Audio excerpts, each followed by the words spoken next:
Welcome to Beyond the Red Zone, where we break down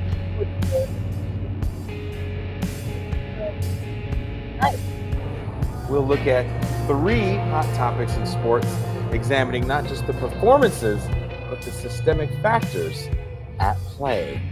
Can you guys hear me okay? As you can see, I am once again on location in Baja, California, where I live, in Mexico. I'm in downtown Tijuana.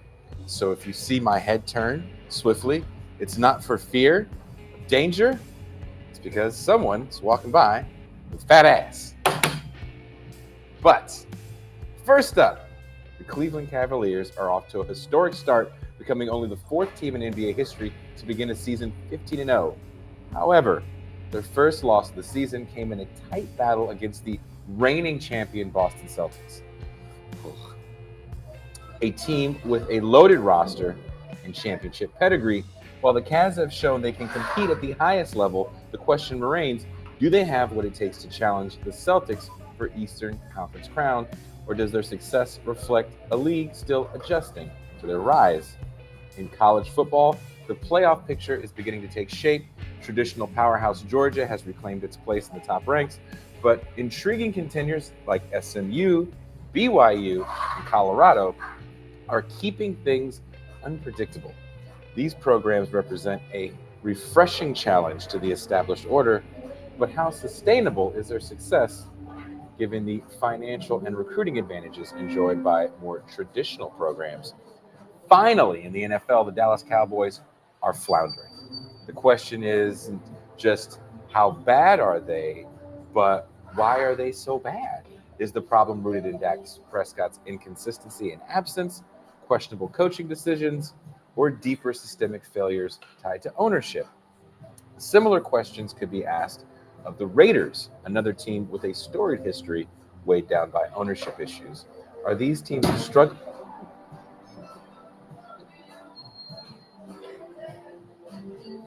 I'm so sorry. I was trying to read the script, and a dude just walked into the door.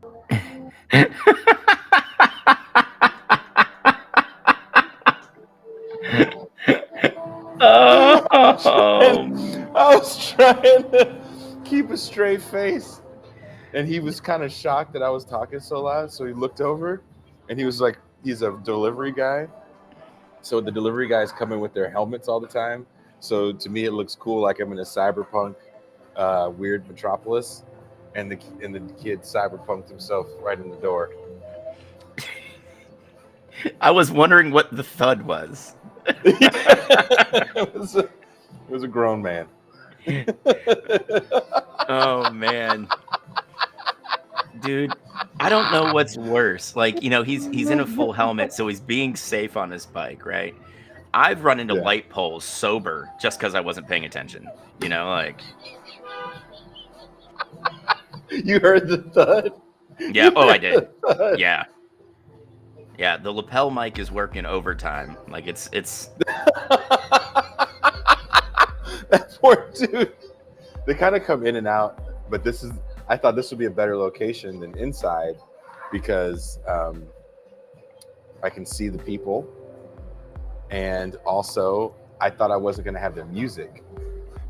Yeah, because we do not need strikes. I don't know if I could handle Taylor Swift popping off again. I'm just like, well, there goes the whole episode. That's it. It was like Shaka Khan. Someone was like, oh shit, Shaka Khan's going to get the whole episode shut down. I mean, Shaka strikes me as someone who's like, don't worry about those little guys. They're good. Taylor, though, I can see like Travis, like, you know what? I know one of those motherfuckers talk shit about me. Go after him. Get the attorneys involved. And we're just like, fuck, man. He's breaking down past shows like Game Film. Yeah, it's like, and he hears me like make fun of him. Like, yeah, he went from the chin strap beard to the solo mustache. What a fucking loser! And the next thing you know, like you and I are in jail for fucking 10 years for some reason for slandering copyright. Yeah, it's something retarded like that. Your Cleveland Cavaliers.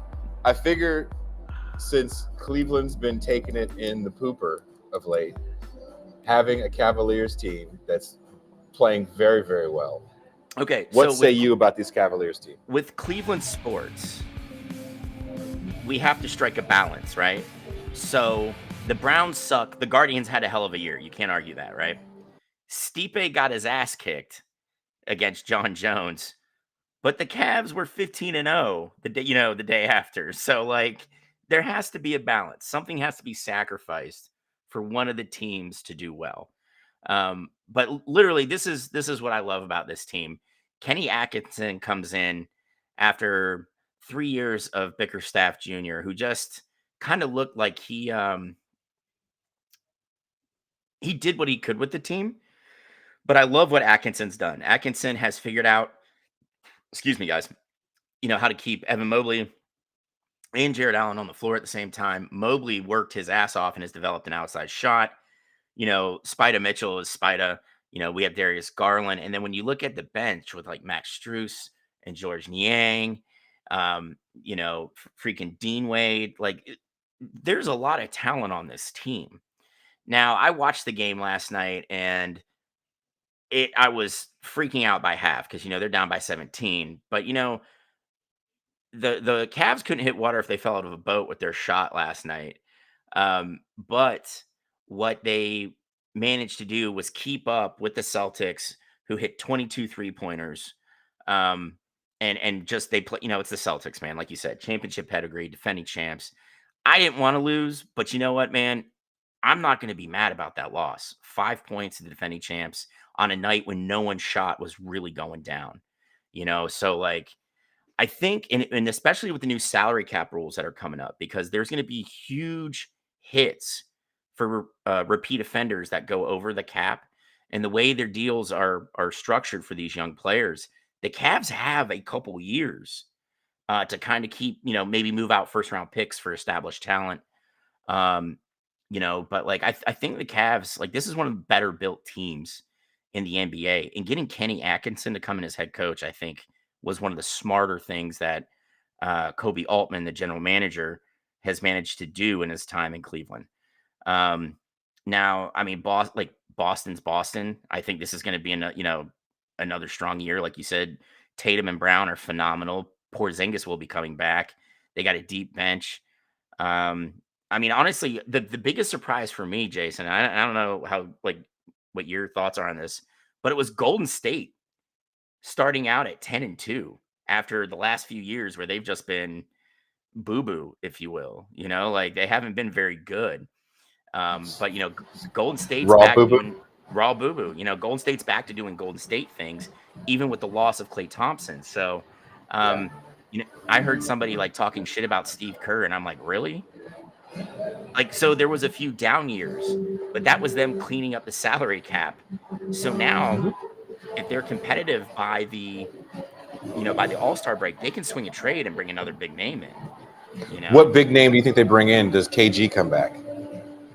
Dude, the thing is, I'm gonna tell you right now, man, I don't know if there's gonna be a lot of superstar guys that move this year, but there's gonna be a lot of guys in that second rung, I think, that will get moved because of the new salary cap rules coming up.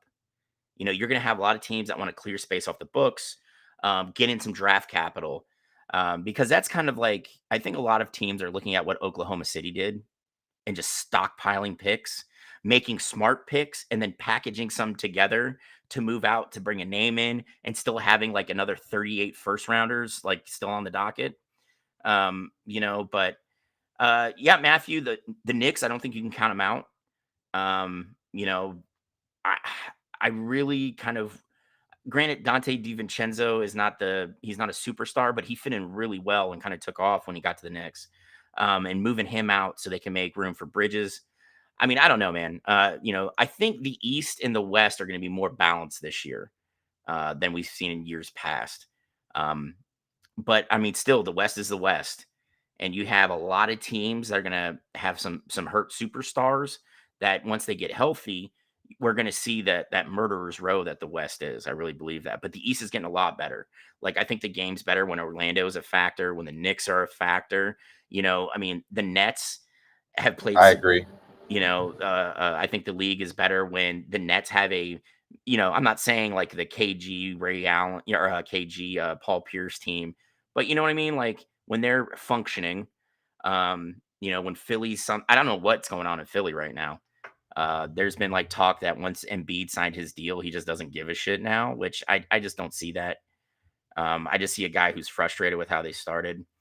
But we're early in the season. We're not even a quarter of the way through. And a lot of stuff can change. A lot of stuff can change. Oh, okay, Matthew. All right, dude. You need to pump the brakes, sir. Pump the brakes. Okay. Matthew is a show. He's been on the show twice. We're gonna steal the Cavs' lunch money and their girls, says Matthew. I wish we had the laugh track for that. Nuri Yank says Embiid has never had any heart. Oh, dude, this is getting serious over here. You questioning people's heart. I mean, the thing, Nuri, I'll tell you right now, like he had to play next to James Harden, and it takes heart to do that because Harden will keep the ball the full 48 minutes if he could, right? And I mean, that's no bullshit, right? He'll just dribble around, take about 23 pointers, but I mean, the thing is Philly kind of rolled the dice in a run to win last year, right? I don't know, Jason, if you saw the same team that I saw. Philly was a good team last year. You know what they weren't good enough to do? Beat Boston. Nobody was beating Boston last year. They were ready to go. Like Jason Tatum and Brown, those two are just like locked in at all times. It's like, did you guys get a blowjob at least in the offseason? Or like, nah, dude, ball's life. And you're just like, oh, okay. Okay. And you got to respect that. You have to respect that. Because I heard the head game in Boston's phenomenal. So I don't know if that's true. I do not know if that's true. I can imagine somebody looking at you with that thick Boston accent, fucking just tugging on your junk, yelling at you to come with a Boston accent, would just really fucking. Hey, you're gonna get off because you're way in the back of my car. Like Paul Revere's coming? I don't hear anything.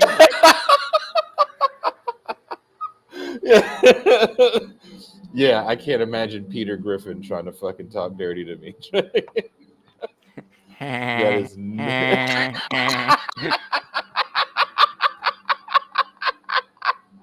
We've just lost all the New England female fans. All 7 of them said, fuck this shit. Oh, you want to talk shit about my head game, huh?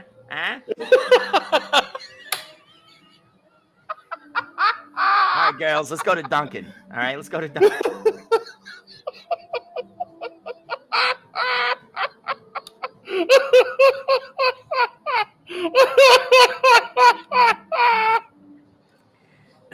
But Nuri, the thing is, I don't know if you could trade Joel Embiid right now. Just the cap hit. Who has the open space or can move the salaries to make everything match out? Because you have to do that in the NBA. If you're sending 100 million out, you have to take 100 million in. So, like, I don't know if there's a lot of teams that can take that kind of hit. But we'll see at the trade deadline because we all know every team has great intentions until the trade deadline hits and you see you're like fucking 25 under 500. And you're just like, well, we gave it a shot. We showed up this year. I'm taking calls for who? Everybody. Who do you need? That's very true. Yeah. So do you think that the Cavs can be a legitimate factor or it's still too early to tell? I mean, I really do think they can be. I mean, we got to the second round last year, and you could tell that the baby Cavs just weren't experienced at playoff basketball. Right. That is, the teams that have the most success are the teams in the play, getting into the NBA finals are the guys that, have had a couple first and second round losses and they just know what it takes to get over that hump, and honestly, I think a lot of it was coaching. Bickerstaff wasn't very creative on offense. He didn't let guys kind of do their thing. And we've seen a big change in the offense and what they're doing. And a lot of that a lot of that, like I said, centers on Mobley, who developed an outside shot, who's on the floor a lot more. And he's playing very complimentary basketball to Mitchell and Darius Garland. So, I mean, we managed to talk Spider Mitchell to staying in Cleveland for another 3 years. One, I think that's big because it keeps him on that team with those guys, right? It also kind of shows free agents and maybe some names that could be up on the trading block. Like, hey, Cleveland's looking good, and on top of that, Mitchell opted to stay there, so that's something the Cavs didn't have for a long time. You got to think our biggest free agent pool for a long time was Sean Kemp, after he had found like the Taco Bell dollar menu and had 48 kids in wedlock. So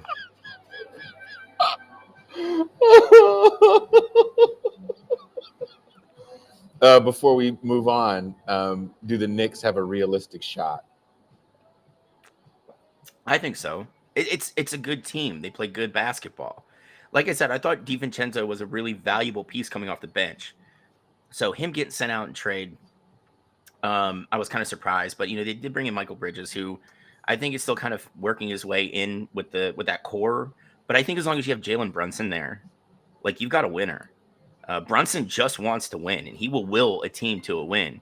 I mean, and on top of that, he turned down a lot of money, Jason, to stay in New York and just, grow and build with that team. So I have a lot of faith in Brunson and those Knicks to make a run. But, I think the Cavs can do some damage too. I still think it's too early to say like who's a favorite. But I mean, the thing is, it's like we're just starting the season, so like when people are counting like the Bucks out already, I don't think you could do that. But what I can see is like I think we can all agree that Doc Rivers needs to fucking go because he's done way more harm than good for that Bucks team. They kind of look lost in transition, and when you have players like Giannis and Dame Lillard, Chris Middleton, like there's no reason that they should struggle the way they do to do anything. Because they look lost on defense, they look lost on offense, they look lost in the transition. It doesn't look like a good team. But we're 16, 17 games into the season right now. There's still too much basketball to definitively say who's gonna have the most pushing their chips in the table. Virtuoso, I think you're right. Eastern Conference Final or bust. It's kind of been building in New York. There's some fan excitement back there instead of that fan pessimism. And yeah, Virtuoso, they kind of have to be. The Celtics only got better, as the season progressed last season. And now these guys have a whole season or two playing together with a lot of the new pieces that they inserted. And look how well Boston's playing without Porzingis, who I think played very well down the stretch last year, especially going into the playoffs, like kind of being like a third or fourth wheel. But, he made, a dent. He made his presence felt in the play, later in the season. So, yeah, I mean, I don't think you can dethrone Boston yet, but I think, there's going to be some teams that can give Boston a run for their money. And again, Hunter, like for me, when I look at Doc Rivers, his record is worse than the guy with the Bucks and the guy he replaced, which is crazy to me. The Bucks went after Doc Rivers because he's Doc Rivers, the guy who won a single championship and has literally just kind of coasted on that since, and this is the sad part, is that his teams don't look prepped and he refuses to play young players, which in the NBA now, even Steve Kerr learned this. I have to get younger players into the rotation because of the way the salary cap is, and roster limitations. I have to play young players in order to maximize my efficiency rather than keeping your older stars out on the floor for fucking 45 to 48 minutes a game. And Rivers refuses to do that. And it's going to bite him in the ass. It bit him in the ass in Philly, it bit him in the ass in fucking Brooklyn. Excuse me. Later, towards his later tenure in Boston. I'm sorry about that, guys. I messed that up. But like Rivers just hasn't shown very good coaching chops since 2007. Yeah, Hunter. I mean, it was nuts to me. Like when I was like, dude, I think it was at the bar, uh, like after work when I was still delivering pizzas, and I'm fucking around on my phone, and I get like a Bleacher Report update saying, Bucks head coach fired. They're bringing in Doc Rivers, and I was like, for what? The Bucks were playing good basketball up until that point, and now I wouldn't say at any point under Doc Rivers' tenure in Milwaukee that they've played good basketball. And that kind of leads me into to what I really think is kind of crazy is 2 years ago you had Giannis saying, "Dude, I'm gonna stay in Milwaukee. I've got this great community here." And prior to the tip off of this season, what was Giannis saying? Well, this is a business, and not everybody stays with one team anymore. So I wonder if Milwaukee will get to the point where they are just like, you know what, fuck it. We're going to do a total teardown. We're going to fire Rivers. We're going to bring in a new front office. And they send Giannis somewhere for draft capital. I think that would be, um, you know, a horrible mistake just from, I guess, like kind of fan backlash. But when you're talking a total teardown, you have to go down to the very, grommets of the issue like Oklahoma City did. And that's another team I think that will surprise us this year because these are the baby Thunder as well. That made a run in the playoffs, didn't progress, and then they have all this young talent all under team control. Um, but JJ Redick's kind of a funny thing for me, Hunter. You know, uh, I can't say he's doing a bad job with the Lakers, man. I think JJ's kind of I was reluctant to give him any kind of credit for getting that job. I figured he was just going to be one of those guys that came out from behind the microphone and had a cup of tea as a head coach, and then was like, I suck, and he goes back to be a color guy. But I think he's done pretty well. Especially with the roster makeup of that team, and honestly, the Lakers have benefited most from drafting Connect. That guy's been phenomenal. Kind of playing as a third option for the Lakers. And he's had some big games already. So I love basketball. I love professional basketball. I hate college basketball, but I love professional basketball. And I just think it's phenomenal that we're having kind of like this renaissance, where more teams are getting into it. And I think having the in-season tournament's great. Um,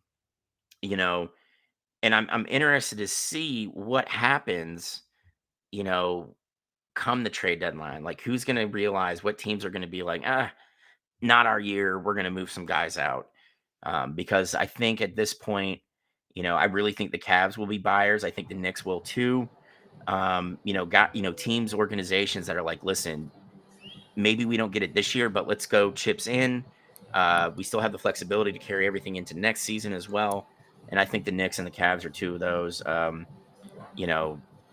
again, like my biggest surprise this year is Golden State. I really didn't see them coming out and playing the way they have been. And I didn't expect Steve Kerr to lean into the younger dudes in his lineup to kind of get him through night to night. Well, is Steph Curry the ageless wonder?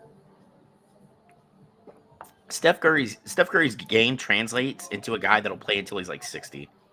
You know what I mean? Like when he realizes he can't dribble and drive anymore, he could literally take the crown off Steve Kerr and just put it on his own head, where he's the guy that just kind of trots past midcourt because his knees hurt so bad, and he just stands behind the 3-point line, and somebody else will dribble and drive and throw it out to him.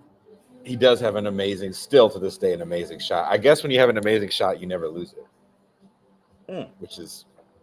Yeah, and the thing is, his release point, even at his height, is still so high. Like, it's fucking nuts. Like, it's like, dude, Steph Curry, I can fart really hard and blow you over, but your release point is like 9 feet in the air. I don't know how physics works that way, but it works that way for Steph Curry.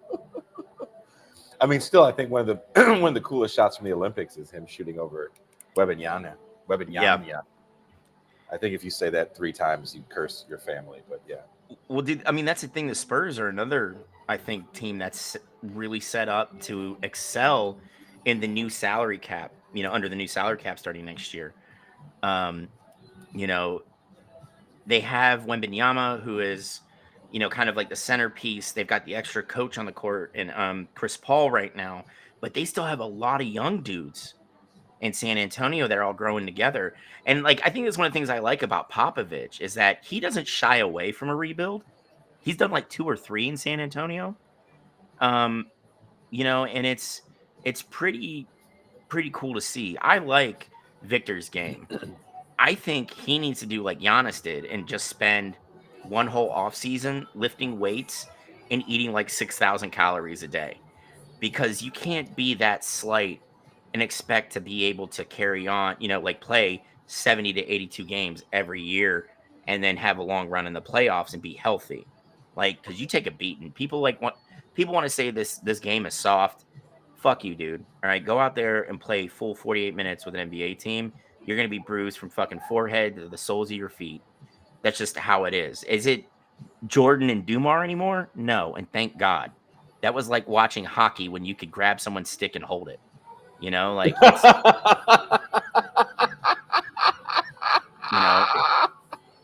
I hated seeing 82 to 78 games. That's boring as shit. You know, give me the games we have now. I like that teams are running. And you know what else I like? That all 5 positions on each side have to keep up. It's not Yeah. just like the center who can kind of loaf in at the last second. Like it's Mhm. not that game anymore. And I think the game is more reflected in the way it's played, in the rest of the world, and the way the rest of the world has actually been doing it for like 25, 30 years. So, So would you um, would you say then that the influence of European nations has actually influenced the American game? oh fuck yeah! I mean, do we have Interesting. positionless basketball now? You Mhm. know, the United States just fucking dude until the probably late '90s, early 2000s. We're like, nope, we're gonna have a one who's a short dude who pass first. Half of his passes are chest passes, you know, and then our two's gonna be able to like dribble a lot and just shoot the ball from anywhere, and he's gonna shoot it 40 times a game. Okay. And then our small forward, he's going to be like our 2, but you know what? He's just going to be a little taller and he can take it to the hole and dunk. And then our 4 and 5, we can kind of change him out if we need to, but like our 4 can dribble better than our 5. Does the 5 dribble at all? No, not at all. He never Nope. puts the ball on the floor. Like He has one it's, job, and that is not it. yeah, so like that's why, you got to think that one Olympics where we won a bronze, that's why we got a bronze medal out of it. Because we played shitty basketball against positionless basketball that ran us into the ground, you know? And now we have this game where it's a sprint. You've got to be prepared to do the marathon, dude. Whether you are Steph Curry at 6'3", right? Yeah. And 200 pounds, or you're fucking, Nikola Jokic, who's I think 7'2", like 290. You got to be prepared for Mhm. that marathon for 48 minutes, So, and I think that's better for the game. Yeah, I think it really is. Do you think the basketball playoffs should change and be more like the baseball playoffs? The basketball playoffs, if people remember, used to be like that, where they would play multiple games in a row instead of this one game, uh, day off, next game day off, because it was all about ratings and getting the Yeah. big weekend game. Um, do you think doing, because that's going to speed up the playoffs quite a bit? This is what needs to happen. I'd like to see them go back to the old format, but the season Mhm. needs to go to 70 games. Right? Period. We don't need 82 games. Um that'll never happen because that means that each, owner is going to lose, excuse me, each governor is going to lose 6 games a year, right? Yeah. But for me, since the NBA already sold out to freaking thanks, thanks, Jay Severy, appreciate it. Um, you know, um, since he already sold out to the Emirates, who's sponsoring the in-season tournament and putting up the prize money, why don't you just have like negotiate a better financial deal with the Emirates to cover the losses of 6 home games. Which they could do. We don't need 82 games in basketball. We don't, right? Like our season starts in November and doesn't end until like late May, early June. That's fucking ridiculous. I say the same thing about baseball. They need to go back to 100, like they need to go to 150 games in the regular season. We do not need, what I never want to see again is baseball being played until almost November. Fuck that. They just announced the Cy Young winner. Do you agree? Oh, dude, absolutely. Chris Sale and Tariq Skubal, absolutely.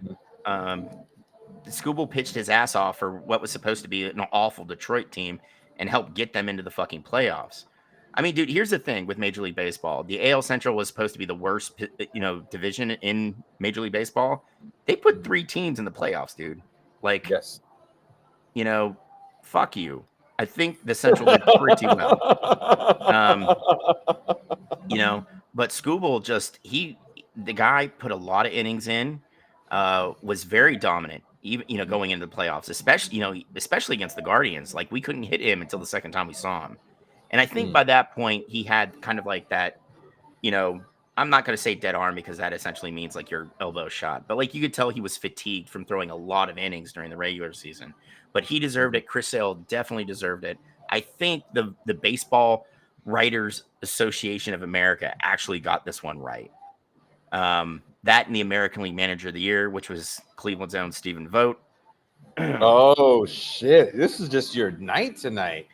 Not really, because like I told you, there has to be balance, Jason. Stephen Vogt wins Manager of the Year. Guess what happened yesterday in Columbus? Oh, Ohio State's starting center blew out his Achilles in a non-contact drill. I feel like Ohio State should be stockpiled enough. No, the offensive line for the Buckeyes has been a fucking train wreck all season. And Mac took the pre-work. Actually, Eric, Mac is a single man who has 2 cups that are dirty. This one's clean, and my adult beverage is in it. Now I know what you're thinking. Mac, you said you don't drink during the week anymore. I had a fucking day today at work, so I'm treating myself. And my clean cup was my old mixer. Virtuoso, I agree with him. He says the NBA playoffs is like a bonus season on top of the already long existing season. That's what I don't like the way when they changed that format. What was that, about 10, 15 years ago they changed the format? Give or take, yeah. And I was like, oh, this is just too fucking long. And when the playoffs are 3 months long, unnecessary. Yeah, I mean, dude, that's the thing. Adam Silver passed a rule to like almost make it illegal to rest star players, right? Like they don't want that kind of thing going on right now, right? Mm-hmm. Shorten the season and you're going to get more out of the star players. The star players more likely to play in Charlotte. Like if your team could pull off a win without you, I'll sit. I will rest my knees or my bulky freaking hamstring or whatever, right? But if you shorten that season, you're going to get star players and especially with the new rules now, you have to play in 65 games to be eligible for postseason awards. Whoa. So now, like, guys want to win those awards because they have bonuses tied to them. Yeah. Right? So shorten the season to 70 games and still keep that benchmark. You have to play in 65 to be eligible. And guess what? It's not guys can know in their head, I can miss 5 games this year. Before playoffs or whatever else, right? Yeah. I don't think you would ever hear anybody in the NBA PA bitch about that. I don't think anybody in the union is going to be like, should we fight back against a 65 game like limit of us having to play to be eligible for awards? I don't think any player is going to say shit about it except like the 11th man on the bench for the Sacramento Kings. Like, no, bitch, you got to play in all 70.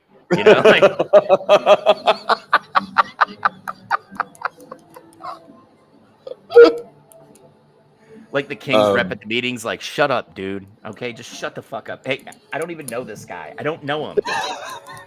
I wanna pivot a little to the NFL, the not fun league when it comes to the state of Texas. CJ Stroud and the Texans. A lot of people are talking about his sophomore slump. I wouldn't say it's a sophomore slump. I just think he lost a very important piece of the team. Dude, Stephon Diggs got injured. and Tank Dell's been out for how long? Yeah, Almost the entire most of the season. season. Yeah. Right? And that's the guy he developed the best rapport with. So when you lose like literally 3/4 of the guys you throw passes to, it's going to reflect. I get it. I have CJ as one of my fucking fantasy quarterbacks, and he hasn't done a lot for me. But if you think I'm going to hate on him, absolutely not. I get it. But I think it's allowed D'Amico Ryans to kind of flex his muscles in showing we can run the shit out of the ball. And Yeah. I think Joe Mixon has been one of the best free agent pickups of the season. Because Cincinnati kind of like had this thing like, you're going to split carries with Gio Bernard. You're going to split carries with this dude. You're going to split carries with that dude. And he went into Houston thinking, saying, I'm going to be running back one. And he's done it all year, you know? I mean, let's face it. He fucking single-handedly. Oh, and I think we need to address when Jason said, when you see me turn my head, I'm not looking out for danger. I'm looking for a fat ass. What he meant was flat ass. That's what he meant.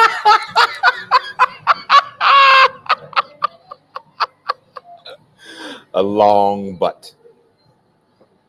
I And need they that are long out butt. tonight. The long extended buttocks. Long butt. They are out tonight. Well, I mean, Jay Seffer, you weren't wrong. Broke Texans. Those fuckers that tax us, they're broke. They're fucking awful people too. Bespoke the Oilers. Oilers. But yeah, I mean, dude, talking about Dallas though. Don't make my face big here, Jason. I need your. I'm going to ask you a couple things too. I think. You know what, Jay Seffer? Or Hunter, this is the thing. I'm glad you brought that up. That's a great science thing. We're all going to learn about science. Jason likes him a concave ass, where the rest of us like convex ass. Oh my god! You got it. There's a little dog here, and it's being the cutest dog ever. It's got a sweater on, and its owner went inside to order food, and so she tied him up to the table, and he just got up on his hind legs and is like trying to get her to come back. And I'm trying to be serious right now, but this fucking dog has it's got a Christmas sweater on. Okay, that's ridiculous. What? Wait a minute. And this chick with a camel toe and a fat ass is about to walk out. I'm gonna try to act cool.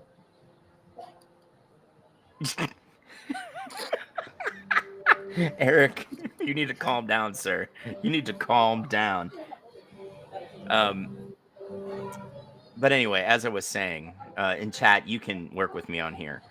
I think Dallas is one of the most poorly constructed rosters in the NFL. Very top heavy. Did you see what he said, Jason? You see what Eric said? He needs to keep at them.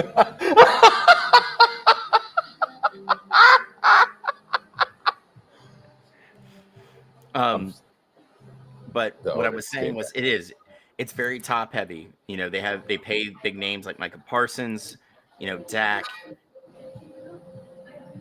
But the rest of that team isn't very good. The strength of that team used to be the offensive line, and it's not anymore. It used to be. And the defense that everybody was so jazzed about because of Micah Parsons destroying Zach Wilson a few years ago. Last year. It's like I haven't really heard his name called that much. I know he's been in and out of the lineup, but still. Yeah, I mean he's been dealing with injury this year. But this goes back to what I said, like, honestly, 2 years ago when we were talking about like roster makeup, Jason, and I said Jerry Jones,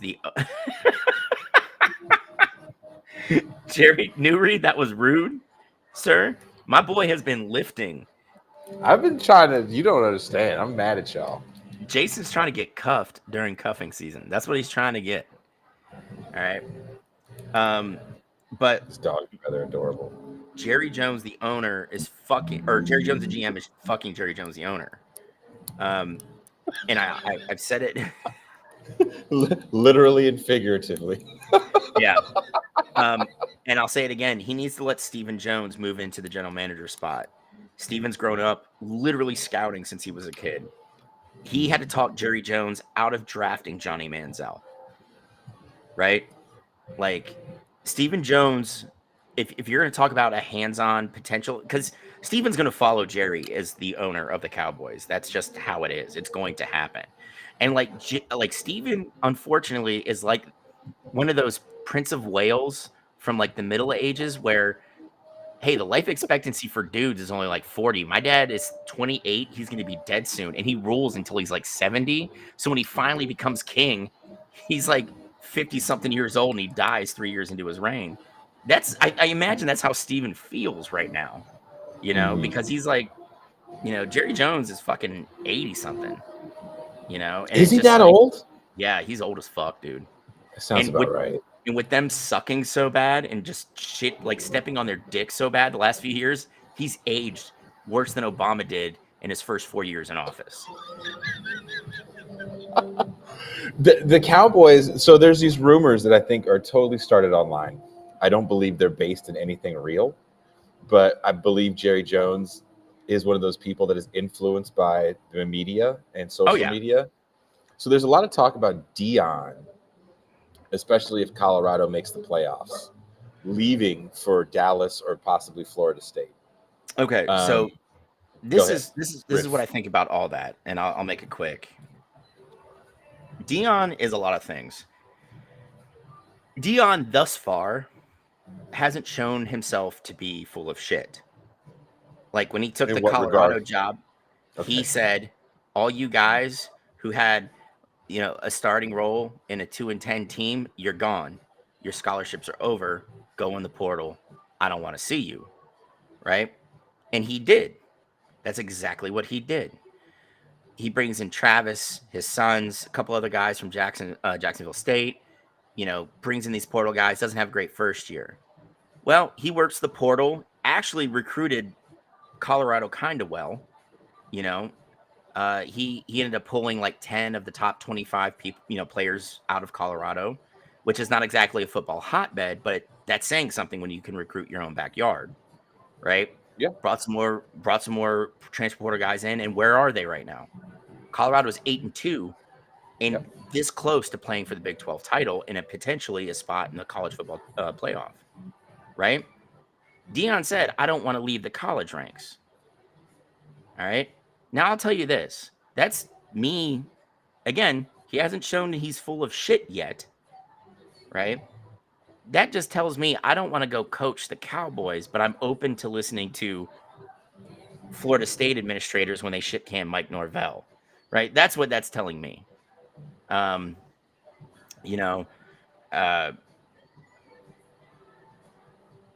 Tony, that's got to be full of shit, man. Anyone heard the rumor that my Razorbacks coach Pittman, if fired, will be offered the USC OC job? No fucking way. There's no way. Pittman can't coach offense. I mean, just look at some of his offenses down in Arkansas, bro. Like, if you're talking Southern Cal, Lincoln Riley isn't going to give up play calling to Sam Pittman. Now, if you said South Carolina, like 4 weeks ago, I would have said probably, but South Carolina's on a heater right now. So speaking of Southern Cal, did you watch the backup quarterback come in there and light up fucking? You mean the transfer QB from UNLV? Yeah, I like that kid at UNLV, but I understand why he had to leave UNLV. It's a different team right now. I like watching UNLV play. Dude, I do too. And I love that they kept running even after their starter was like, I didn't get enough NIL money, so fuck you guys. And the backup was just like, he was just like, yo, I'm still here, dude. You talk shit to me all off season. You know what? Fuck you, white guy. I'm going to go smoke your ass on the field, like. Smoked him. Dude, yeah.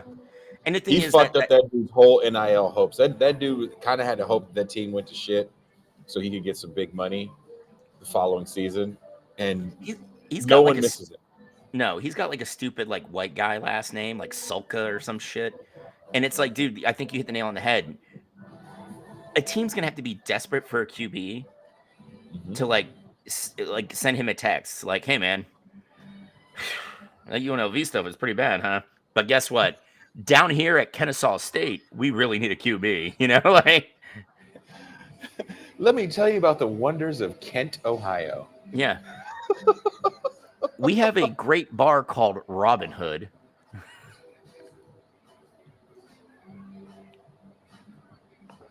Oh no, Virtuoso McCarthy's done. I really think Can there be? Well, let me ask you about this with the coaching carousel. Mhm. So Dallas is in an interesting position because ever since Troy Aikman, they've gone through quarterbacks, and there was you could say the same thing about Roger Staubach, right? You had Well, no, I would argue since Romo, they had that interregnum between Aikman and Romo, and now we've got post Romo, and we're still looking for a guy. But you've had decent, but not great. I would say pretty good quarterback play. Dak Prescott's a very good quarterback. He's in a bad system. He's been in a bad system since McCarthy became head coach. I don't think McCarthy's system really puts him in the best position to be successful. Okay. So who do you get if you get rid of McCarthy? This is do you the keep thing. Dak, or do you? Because the Dallas is going to finish pretty low. Do you keep Dak, or do you move on? Because there's all this. Again, this is all internet rumors, and I don't know how much of this is wishful thinking and actual reality. The rumors I've heard is Shador Sanders gets picked up by the Cowboys. Okay, this is. You and I both have a small love affair with Shador Sanders. We really do. Yes. I give him a ton of credit for surviving behind a piecemeal offensive line, which has shown improvement since the 4-8 year. But that's not saying much. But Shador Sanders, according to so many scouts, is saying he's not a first-round pick yet. And I think that's why Shador has said he's going to play in the Shrine game, the East-West Shrine game, you know, because he'll get pro coaching and he can kind of like fluff up his resume, right? There's a lot of footwork issues with Shador Sanders that is going to work against him going into the NFL. If you burn a top 5 on him, you're hitching your wagon to him, right? Yeah. And I'm not just talking the Cowboys. I'm talking any team, right? So now you've got to literally teach this kid how to set his feet and properly throw. Because like you and I have said a million times, this isn't college football. You know, you're not playing an FCS team. Everybody in the league is fast as shit. Throw off your back foot, that stuff's going to get picked off. One of the prime examples of that and somebody learning from it and being better is Josh Allen. His first 2 years in the league, that's all he did. Now, even if he knows he can scramble out, give himself some extra time, he sets his feet, throws the ball, gets it there, right? Patrick Mahomes, another one, that scrambles about, like he does a lot of shit off his, back foot and shuffling the ball, but like it's Patrick Mahomes. He's got a knack for this shit, right? But sadly. Yeah. But the fact of the matter is this, like a lot of scouts don't think Shador Sanders is a first round pick right now.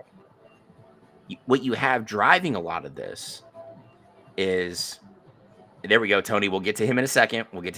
Tony. What we have is something I've talked about in depth as a freelance journalist is sports publications or sites don't want to pay journalists that have relationships with scouts and in front offices and just team infrastructure overall. They want to hire bloggers that talk to somebody's cousin. So that's what's driving. Oh my God, so true. Yeah. So true. And it's really kind of frustrating when you hear a lot of this bullshit. I actually, right before the show started, I saw 2 minutes of a 10-minute video about an AI influencer that's making thousands of dollars, tens of thousands of dollars a month. An AI influencer. So to your point, I say that because this, we're moving towards efficiency.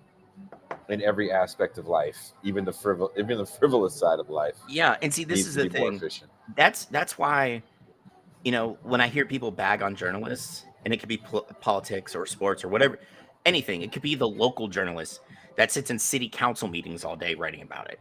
People bag on them, and it's like, dude, you don't know how hard it is for somebody, for me to go out, cover something, right, and then pitch the story to a publication, and they say no because your rate is $110.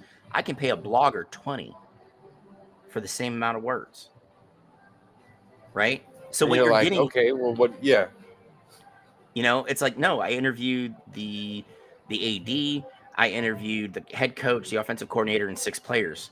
No, we're gonna get the blogger that just like paid $5 for the ticket and watched the game, even though you were on the if that. sideline.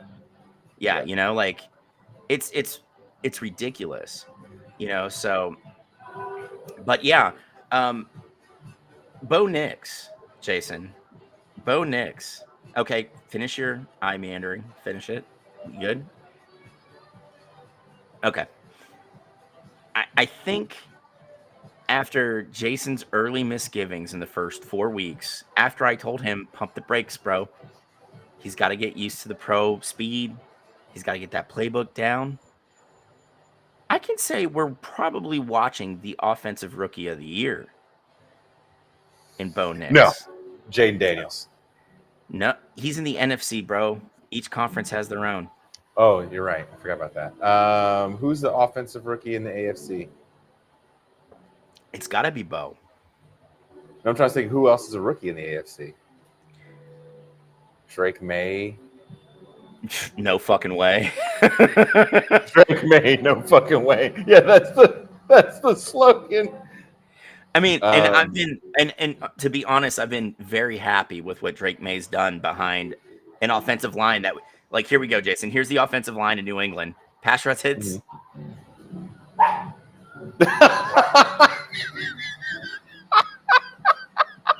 Right? Yeah. And he's still doing everything he can out there. And on top of that, when your second leading rusher on the team is your quarterback, things are bad. So I like that Drake May. I mean, honestly, Eric, I think Joe Alt will be in the running because Joe Alt has been a road grader, prototypical hardball left tackle since day one. Like, he got to fucking OTAs on the ball. Like, dude, Joe Alt's going to have votes, Eric. I'd put money on that. Granted, it'd only be like $10, but I'd still put money on it because I'm a poor. But yeah, I mean, Bo Nix, pedigree of offensive linemen. Yeah, I mean, but the fact of the matter is this: Bo Nix has literally been night and day from those first 4 weeks. He's shown a much better understanding of that offense. He gets everybody involved. Yeah, and you know what it looks like? It looks like Bo Nix at Oregon.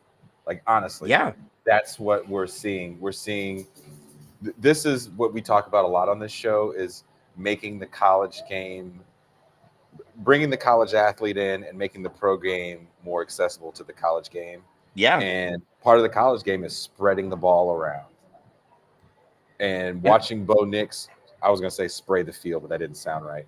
Watching him. I mean, he might do that in his off time. We don't know what Bo Nix is doing out there. He might be buddied up with Zach Wilson, just slaying milk pussy all day long. Just destroying all the just celebrity housewives of Boulder. Oh man, Zach's like, hey man, you want to go to Provo? And Bo doesn't know anything. He's been up in the Pacific Northwest for so long. He's like, yeah, let's go to Provo. And he's just surrounded by all these like fake tits, blonde hair, and soda shops because I have a vice and I can't drink alcohol, but I can drink soda. And they just go there, they just kill it. Just kill it. So maybe he is spraying the field. Yeah, he might be spraying the field. We don't know. Dude, it's fucking nuts seeing Bo Nix. I think another thing that I really liked that Denver did was in the late rounds get his number 1 wide receiver, who's also like his best friend. Dude, and then you still have that Cortland. Was kind of adorable. You still have Sutherland there. Can we give the Broncos props for 2 things? Number one, not firing Vance Joseph after giving up 70 points. That's huge. It's very huge. I don't know. If you gave away 70 French fries at McDonald's, you're just going to lose your job. Facts. So not too many people can keep their job because of that. There's some faith there that we don't understand. To not trade Cortland Sutton when everybody knew that he was going to get traded, that really let me know that Jerry Jeudy was a bad pick and maybe a problem with the way the team was going to look in the future, as much as I wanted Jeudy to succeed there. Yeah. Because who we have now on that team on both sides of the ball, I really like the way this team is developing with these young players. Not everybody is a top pick. Even Cortland Sutton is a second-round pick. So I like our wide receivers. I still want to see more running the ball, but it's Sean Payton. But well, no, that's the thing. Sean Payton will run the ball if he's got a guy he trusts, like he trusted Kamara and Deuce McAllister, right? But like Williams hasn't shown he can be that trustworthy because like he'll bust out for a 100-yard game and the next 3 he doesn't have 60 combined, right? A lot of that has to do with offensive line play, and I think that'll get better as they draft better. Like they're going to get out from the Russell Wilson cap hit this year. So you're not going to have $80 million of dead money going into next season.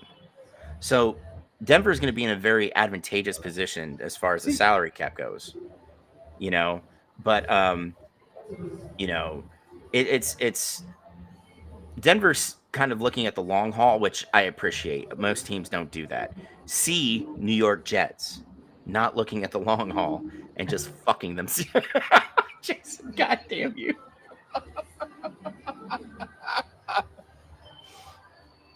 I've done very well. I should be given credit for fighting through laughter and sticking to sports ball. I'm trying as well. And then somebody walked in with you got some long butt that shows up, and you're just Jason, you could probably answer this question better. Somebody asked if Bill Walsh went from Stanford to the Niners. From my understanding, Bill Walsh went from the Bengals to the Niners. Okay. Bengals. Oh, no, go. You know what? I think you're right. I think Bill Walsh spent a season or 2 in Palo Alto because he was mad Forrest Gregg got the job over him. So let's double check that. I think that's the case. Because Virtuoso, I thought he went Stanford, Niners, and then back to Stanford. He did go back to Stanford. Yeah, he did. In the late 90s, correct? Or mid 90s? Mid 90s? Yeah, I believe Vardell was one of his big running backs, and he ended up in Cleveland. Was Vardell there when Walsh was there? 77 to 78, he coached Stanford. Okay, and then he went to the Niners. Yep. His first season with the Niners, they had a record of 2-14. Yeah. I think Niners fans will take the multiple Super Bowl wins and the sheer dominance of the NFC for, a decade? Creating a fucking offense that people are still biting off of to this day. Parts of it, not so much as it was. Yeah, it's not the dominant system it used to be because guys are too fast now. You know, they really are. The speed killed the West Coast offense, just like speed killed the Tampa 2 defense. You know? Yes. That's how it is, man. You know? And I think that goes back to what you were saying, is I think that's smart that Sean Payton, who has a system, right, realizes I don't have Drew Brees running this. I need to get my quarterback comfortable so we can have success on the field, and has really done a good job of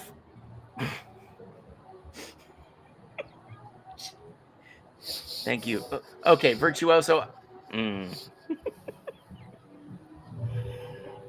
I'm mad because Mac is having these great fucking riffs right now. The Virtuoso said, for those listening to the show, Cisco may not have had a career if all he had was long butt women in that Thong Song video. Maybe the song is just different. Maybe it's like. But you know what, Virtuoso? The thing is, that butt is long. Oh my god! long. long. Virtuoso, the sad thing is, I think you're right, though. He might not have had a career singing about the long butt.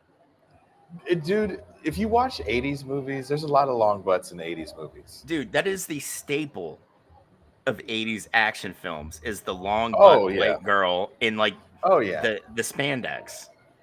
If you look, one of the best movies of all time, and we showed part of it on this show and they took the show down, is Hard Ticket to Hawaii. And in this fascinating film with, again, one of the greatest stunt scenes of all time, where a skateboarder gets hit by a car, and instead of falling over like most people do because of gravity, he then flies in the air and gets hit by a rocket launcher. Well, not even a rocket launcher, a rocket-propelled grenade, which, after you showed me that, remember, I went on like a 20-minute rant about how, one, the physics don't match up, and that's not how the munitions work. I've had plenty of RPG shot at me. Like, say there's 20 shot at me, Jason, and because the guy was so close, 10 of them didn't pop because there wasn't enough rotation for the fuse to activate the explosive inside of it. So I just get to sit there pissing myself as I see this looks like a Nerf football but hard and metal, sitting at my feet, and I'm just like, oh!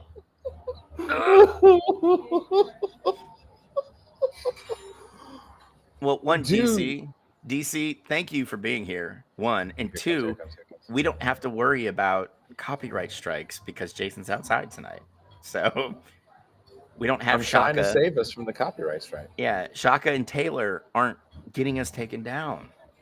Not that Shaka would. Wide butt girl. Long wide butt girl left. God. It's heartbreaking. You could have said, "Yo, Mac, take care of business. I got business," and then just. I can't. I don't feel comfortable like getting up like that because I'll be like, "What are you doing?" And then I'd look like a douchebag. It's like, I'm just doing a podcast. No, so dude. You're not just doing a podcast, Jason. What you do is explain. No, JC, I did not. I think I have to. And do you want to know why I didn't do that, JC? It's because I was never around a pool to throw a Nerf ball in. Mac is one of them kids that all he had was a water hose, and even if he used that, he got yelled at. Mm-hmm. Yes, sir. Are you making my water bill go? You better turn that fucking hose off right now. Mom, it's 100 degrees. I don't give a shit. Turn that off. You'll sweat and die like the rest of us. God. This generation. My mom had got us a slip and slide, and by us I mean all the kids in the neighborhood. And we didn't really have grass because my uncle didn't want to water it, so it was like trying to use the slip and slide on hard dirt. Yeah.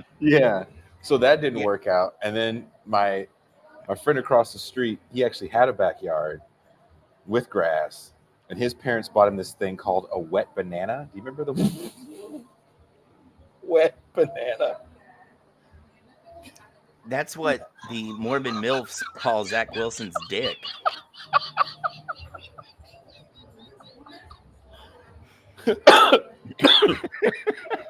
Jason's not even smoking, and he's just like, oh my God.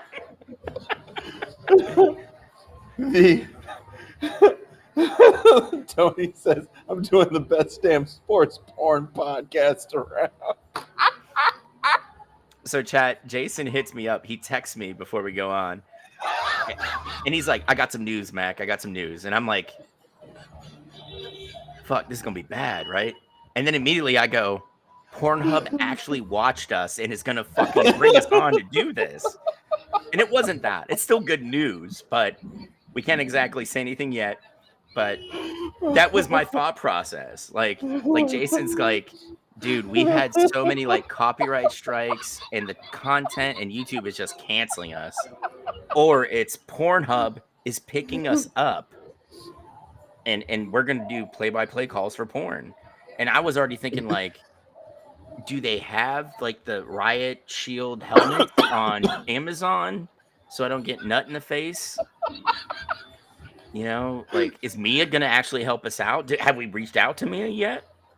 You know, like, that's Oh where my my head was God. at. Can we have enough views to get Mia Khalifa on the show Dude, to Jason, talk you know about porn she talks and sports now. football? She talks DC sports. That's her fandom. She's a huge Dude, like Capitals Wizards fan. you know how crazy that would be? Oh my God. Well, So, we're gonna be in a different atmosphere, so you never know. The air is different up there. well, when I was running, I ran this sports podcast with like two of my great friends. Oh my God, the Cougar.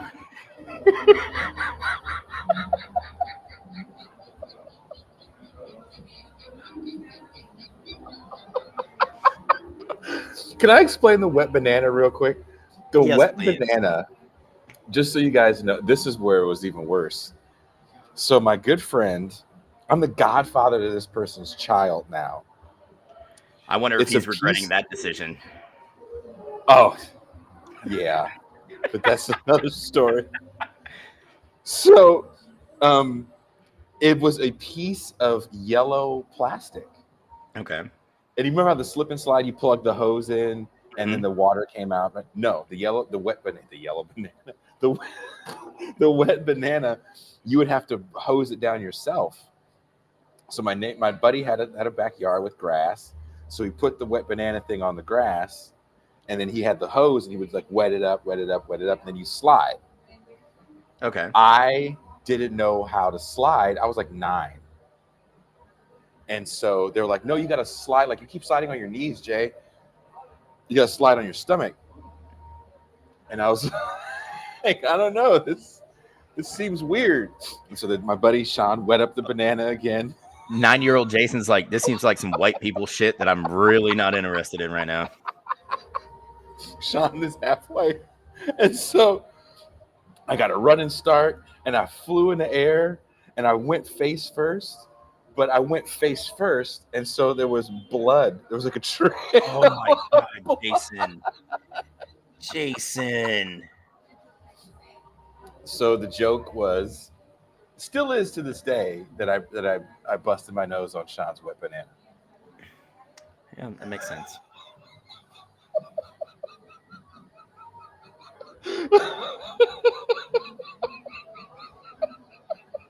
Third base on the wet banana. God damn it. Okay, so I'm going to steer us back into sports real quick. I ran a sports podcast called Hometown Crowd, and it talked about like, oh my God, Eric.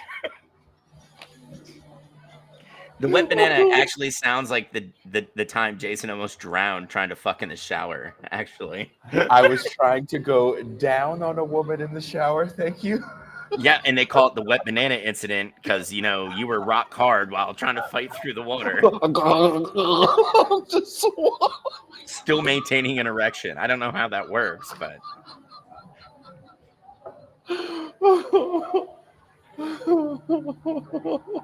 But I ran this really small sports podcast, and we asked a woman named Gab Goody, who is like huge in Cleveland sports. I guarantee you, if Claw was here, he would know who she was, Jason. And we're like, hey, do you want to come on our shitty little podcast? And she was like, bet. Now she's like a FanDuel ambassador and shit. Oh, no shit. Yeah. So like, we should reach out to Mia and just do like a whole DC centered fucking sports show with her there. Maybe we should just go to DC. I mean, fuck, dude, I'm down. I like DC. That's a rad town. It's I like mean, 6 hours from you? 5.5, depending on traffic. And now, when I say depending on traffic, not during Pride weekend where I have to sit in traffic for 3 hours and get my legs sunburnt because I'm wearing shorts because my car at the time didn't have AC. So, autoerotic waterboarding. Oh my God, JC.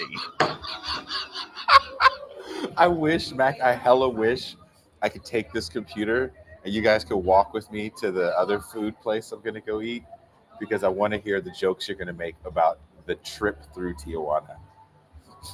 Dude, I just want to experience it, man. JC, honestly, I think she does. She is nuts about DC area sports. That's her. That's her space, and she's fucking knows what she's talking about. And what I hate is that dickheads, like when she's like doing sports talk, will still pop up and be like, "You still suck dick on camera." Okay, she did it. Who gives a fuck? Now she's doing in-depth sports stuff that, dude, you don't know shit about. So, Oh, did you see this? Did you see this? oh, dude, no, I didn't see the article, but she fucking, I mean, she's been very open about how, she got into the business when she was very young. She was taken advantage of. And we all know, like, you guys all know where I stand. All work is fucking skilled labor, all of it. And sex work's a tricky thing. And Jason, you and I had conversations about this on air and off air. But she was one of those young women that saw a way to make money and was taken advantage of, and she did it. And the thing is, she owns it, and she did it under threats of her life because of where she's from. But she is very based.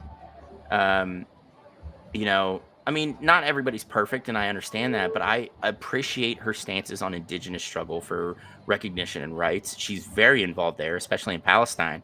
Yeah. But like, Isn't she Palestinian Palestinian or Lebanese? Families from Lebanon, but she's like, I think one of the She's parents is like, Palestinian. yeah.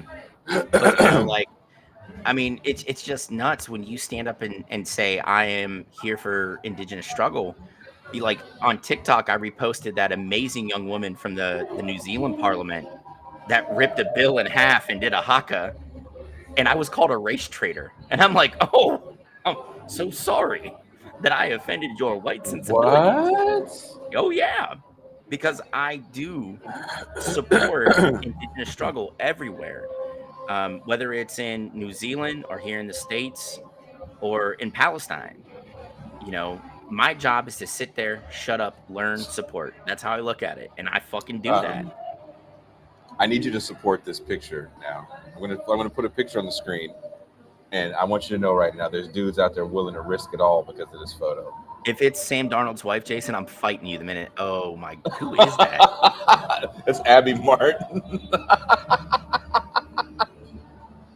That is Abby Martin. Who is Abby Martin? Because I don't know. Abby Martin is a journalist. She used to be on Russia Today. She was on Telesur. She's independent now. She's made I think she made a couple movies. Phoenix's first time at the theater was watching Abby Martin's movie on Palestine when he was still a baby, and she was there. She's really tall. She's from the Bay, actually. So you're saying I got a shot? No, she's married to an ex-Marine, actually, Mike Preisner. Fuck. You know Mike Preisner? I like Preisner. God damn it. Yeah, that's his wife. Good for Preisner. That's why I said. That's why I was like, putting this picture out there is gonna have people get fucked up trying to slide in DMs because I'm not trying to have Preisner throw a grenade at me. By grenade, you mean his right fucking hand? Like, for real, dude. He's not big, but he's like that kind of like dude, you remember fuck, what was the name of that movie? It had Turkish Rambo. in it. No. It Turkish was Star Wars? No, it was a Guy Ritchie film. Liam Neeson. Oh, but Lock, Stock, and Two Smoking Barrels. Not that one. Crackhead one, Rockarola? No, it had Brad Pitt in it talking about the caravan. Oh, what's it called, guys? Oh, I can't remember. Maybe I'm thinking. No, I'm thinking the wrong one. But somebody. I can't think of the name of that movie. Somebody will help me out. But he's wiry. That's Preisner. He's got like that deceptive power, and fucking I wouldn't fight him, and I would be willing to fight most people. It has nothing to do with him being a Marine either. He would just fucking clock me. Yeah, I just think that Snatch, that's the movie. Thank you. Yeah. I couldn't think of the name of it either. I named all of Guy Ritchie's films except for that fucking movie. Yeah, sorry. But I mean, dude, Preisner, I think, is a testament to what an American vet can be if they gave a fuck. And I take a lot of pride knowing that I've never met the man, but we have a lot of the same ideas and ideals, and I'm really proud of that. So if I can be like anybody that is an American veteran, I'd rather it be Preisner than a lot of these other fucksticks that are out there. But that's just me. And you know what? Good on you, He's Preisner. Good on yeah, you, and they got sir. Good I on think they got you. a couple kids too. So Dude, you're principled. She's principled. You're making principled babies. She's got a 9-pack that we saw in that photo. Sorry, dude. We saw it. She's fit. I'm more afraid of her than I am of you. And I just said I would never fight you. So that means I definitely am not getting punched in the face by her. I saw that picture and I started cracking the fuck up because I just knew that poor woman's DMs were getting assassinated. Bro, it's a full on like Bastogne level invasion. You know, like people are bringing in artillery. Fucking over like fixed wing aircraft are dropping bombs. That poor woman's DMs are just a war zone right now. It looks like when the Ewoks were fighting the Empire. She's just like throwing rocks at bitches on fucking like land speeders and shit, you know, like I'm like, oh my god. that poor woman. The D-Day that happened to her DMs when she posted that picture. To let you know how insane it is, I posted it kind of as a joke. I put dudes out here willing to risk it all with this picture. That has more attention than anything I've ever posted on Twitter before in my life. Well, dude, I'm making the migration to Blue Sky, just because like I'm not in the mood. Because like I've been dealing with like right wing hate since the documentary, and like since it's such a right wing space right now, I'm just like, you know what? So I'm like, people forget that like in the terms of service use thing that X has now, like they could just repost your tweets because they want to. So I'm like slowly deleting all of them right now because I'm like, fuck you, Elon. You can have bearded cynic 473. Go ahead. It's very meh. It's a meh name, you know. But like, I'm on Blue Sky now, dude. Straight up, Comrade Mac, you know. And then if you want to find me on Instagram, pretty fly for a commie guy. Like, you know where to get me. I'm just leaning into what I've already been doing for like 20 years now, which is being a loud, obnoxious fucking communist. And I don't give a fuck. Come at me. I just don't give a shit.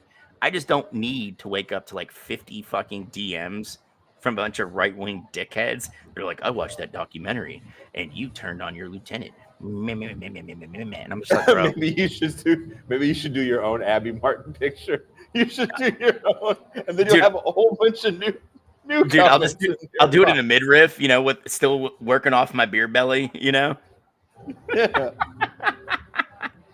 Oh, Tony, Dude, I haven't had had Facebook in 15 years, man. Fuck that, dude. You know, I've noticed a lot of people go back on Facebook, and again, I don't like social media because it's a lot of bullshit I don't care about. So if you post music shit, I will repost music shit. And I've actually met some interesting people. I have some interesting conversations about music shit that I posted because it's been 21 years since Audio Slave released that first album, which I didn't really, I wasn't the biggest Rage fan. I'm not the biggest Soundgarden fan, but I saw Audio Slave live. A friend got me tickets to Lollapalooza when it was a touring festival in 2003 or something, and they blew me the fuck away. Oh, dude, hold that thought. Hold that thought real quick. Hold it. Mm-hmm. Uh-oh. Is Matt got to take shit? Is he going to pull out the body of Chris Cornell? His autographed vinyl? No. So, you guys know Eve 6 is one of my favorite bands. New album called Dreamfist. They only released it on CD, vinyl, and cassette because they have no record deal right now. This album is fucking phenomenal. Phenomenal. Oh, they only release physical copies? Yes, because they don't have a record deal. They did it all themselves. They pay for it out of pocket. So they're not going to stream it? No, they don't have a streaming deal anymore. Because of the way their deal was set up with Sony when they did Horoscope and the Eve 6 album, even if they produce new shit, Sony still gets a cut. So they're like, fuck it. We'll just do physical copies of our music because we'll sell them ourselves. Yeah, we'll do it ourselves. Got you. A lot of those people too, like Eve 6 is old enough to have probably signed an old deal. Like no one knew streaming was going to happen the way it happened. So you used to get paid off jukebox plays was part of your deal as well. So guys like that were getting like the jukebox split off their streaming stuff. That's why you see people get those like, I got a check for, $12 and I have okay, hold on. streams. Nuri, how about you shut the fuck up? I love you, but shut the fuck up. I'd Stone Temple Pilots to 4, right? That's a great record. Dude, don't shit on that record. You can sit there and shit on a lot of things, man. But yes. I love bands that work their dicks off to get to where they're at. And you can be like, oh, they're so Dude, Eve 6 is a phenomenal band, right? And I got to meet the lead singer and the band that are fucking based as shit. Like straight up fucking lefties. He was a big deal during the Bernie thing. Yeah. The Bernie moment. Oh, dude. And when Bernie rolled over for fucking Hillary, he was irate. Like he was like, why are we doing this? But like, I enjoy bands that went through ups and downs, and Eve 6 definitely did that. They struggle with sobriety and staying clean, and now they're clean and they're just dads. They're literally doing like garage band jamming and putting it on vinyl for me. And I was like, fuck yes, let's do this. Like if you can still do it, because a lot of those guys in the 90s, some of them have it real bad right now. Some, not all. Not all. As I got to know quite a few of those guys living in the studio. Nuri said feck Van Halen, and that's fucking blasphemy, because both eras of Van Halen, we do not mention the Gary Sharon era, but it's like Joe Dirt. Sammy Hagar. I love Van Halen, but not Van Hagar. I am one of those people that will defend the Sammy Hagar years. That band is tighter during Sammy Hagar, and they're writing way better songs. Like right now, say what you will about that song right now, they wrote that song. Outside writers didn't write that song. Yeah, they did that song. And dude, that's because right now, Eddie Van Halen is becoming a composer. Right now is still a great tune to this day. I'm sorry, I don't give a shit. You can be like, but Mac and Jason, it was a Crystal Pepsi advert. Okay, cool. They made some money off their music. Good for them. Good. That was probably the first time they got a fat ass check. It is insane the money you think artists have, and they tell you stories about doing a song for like the Olympics, and they're like, I've never seen that much money before in my life. Like, you did a song for the Olympics I've never heard. They're like, yeah, but I got paid. It's the Olympics, dude. Yeah. I mean, dude, the guy, and somebody asked, the name of the documentary is Leavenworth. The producer of that documentary has worked every Olympic since like 84, I think, maybe 88. And he's like, dude, you should see the royalties NBC pays out for somebody just to write one piece of music for the opening games. Massive. For the opening. Yeah. I didn't know how. So one day we were in the studio, and there's a guy named Latif, and you might know who he is. You probably don't know who he is. Latif's a rapper.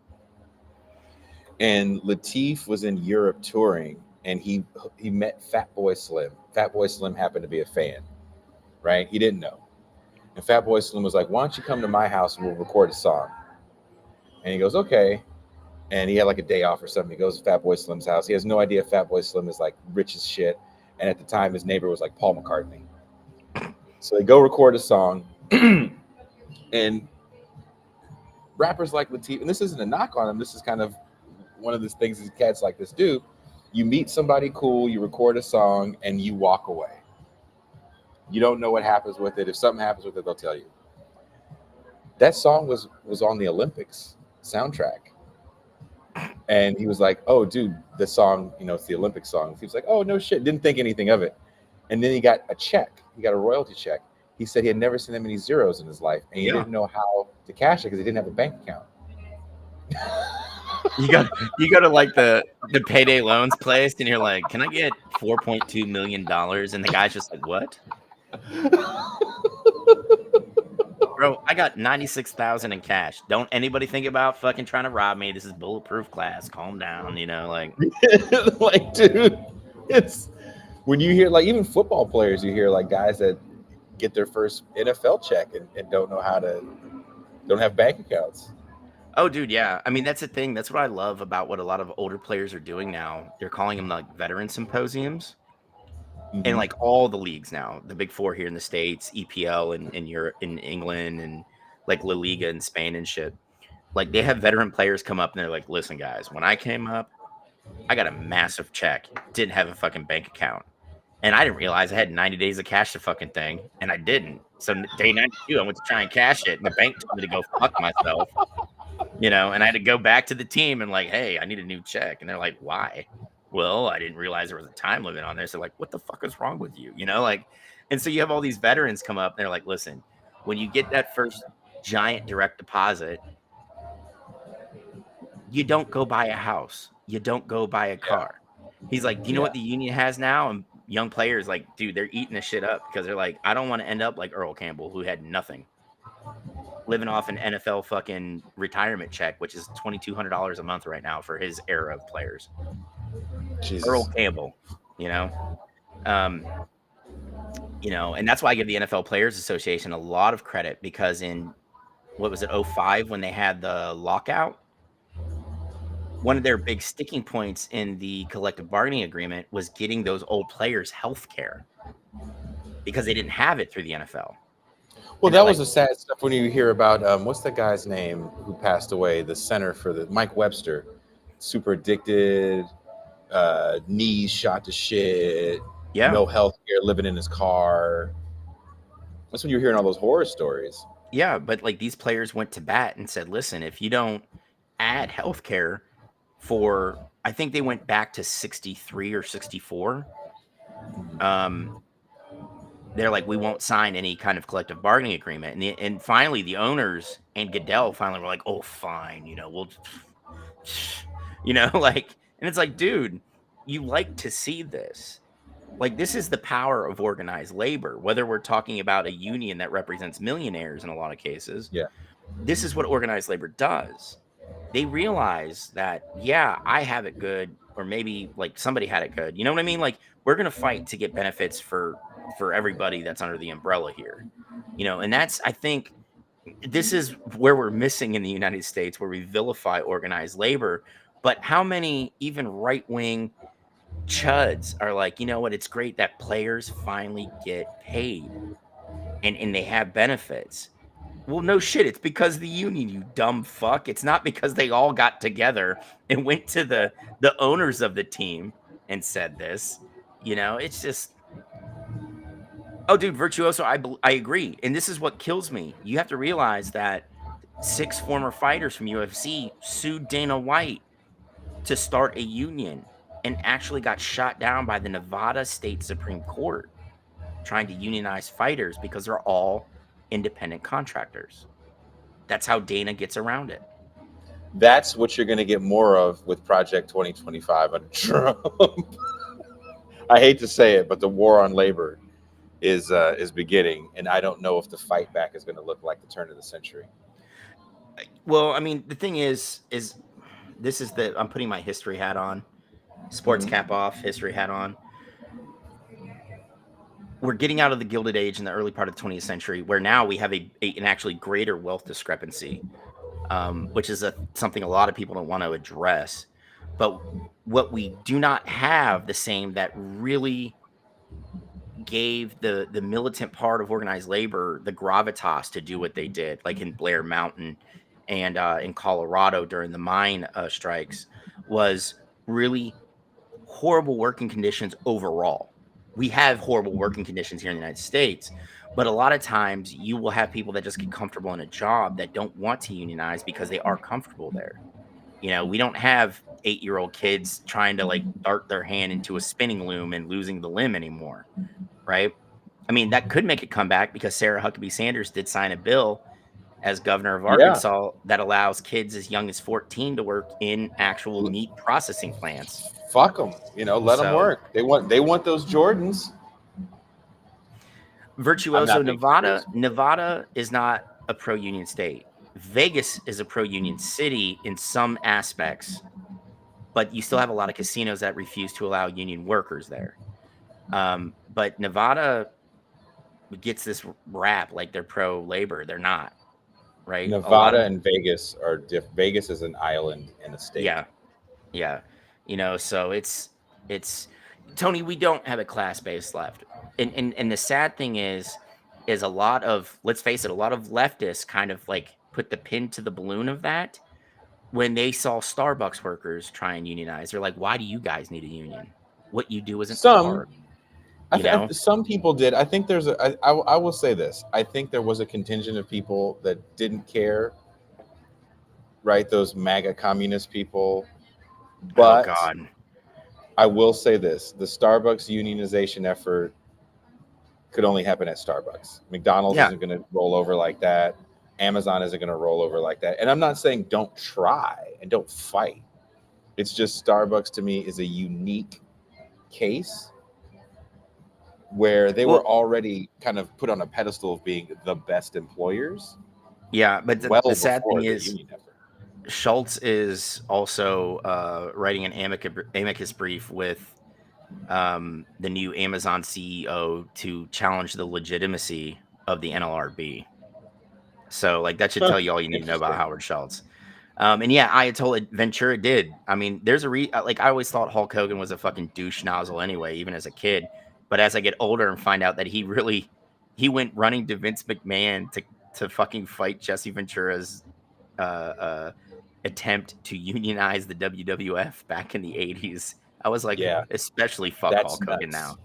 That's Yeah. nuts. And but you know what? When you watch, there's a great documentary series. I don't know what it is in the States. I saw it on Amazon. It's called What Killed WWE. And Hulk Hogan is kind of a major factor in what ends up killing WWE. Yeah. Yeah. And guys, this is what, Jason and I were talking about last week. We don't need to be elite. We need to be effective. That's what we need to do. Like, Yeah. we don't need to have people like silo themselves into like Trotskyism and Marxism and Leninism and all this nonsense. Like, I said it a couple weeks ago. That's what torpedoed the fight against fascism in Spain from 36 to 39. If we don't get on board soon, right, in doing everything we can to fight back within the legal parameters, because Jason and I have talked about this a lot as well. The thing is going to be nasty and bloody and gross. It's not going to be a good thing. Well, people, I don't know if people that watch these shows realize, like I was talking to Asatar Bear earlier today, we were talking about combat sports and kind of the prevalence of right-wing thought in places that seem somewhat innocuous and for the most part pretty apolitical. And those spaces normally are weightlifting, fitness, positivity spaces for men. I'm talking about for men. If you watch fight videos, you're going to start getting a slew of right-wing content. And it's like, whoa. So you're saying just because I like seeing, fighting, all of a sudden I think everybody should get deported? Yeah, it's crazy. I mean, we saw it at the UFC fight this weekend. Everybody except Yeah. Oliveira like bowing and paying homage to Trump and his cronies. Like, come on, dude. Well, when you see John Jones do the Trump dance, and me and Bert talked about this, I think people don't understand the cultural prowess of Donald Trump as the countercultural anti-hero. I've talked about this before. Bill Clinton was able to use this to really maneuver away from the conservatism of the Democratic Party and things like the PMRC. Recently, Blackie Lawless, the lead singer of Wasp, and I know people watching this go, we don't give a shit about Wasp or Blackie Lawless, and that's fine. Humor me for a second.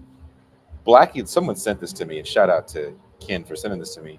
Blackie Lawless at a Wasp concert, which was in a bigger room than I thought they were playing in. No shade on Wasp. He had Trump banners descend from the rafters, Trump 2024 banners, and Blackie Lawless went on a tirade about why Donald Trump is good for America because he's pro-free speech. And Blackie Lawless's free speech was silenced in 1985 when Wasp tried to release the single Animal, Fuck Like a Beast. The PMRC, which was mostly the wives of Democratic senators, think there was Republicans in there too, said that this was obscene music and it should be banned and these people should be fined and in some cases arrested. And so Blackie Lawless was up there with Frank Zappa.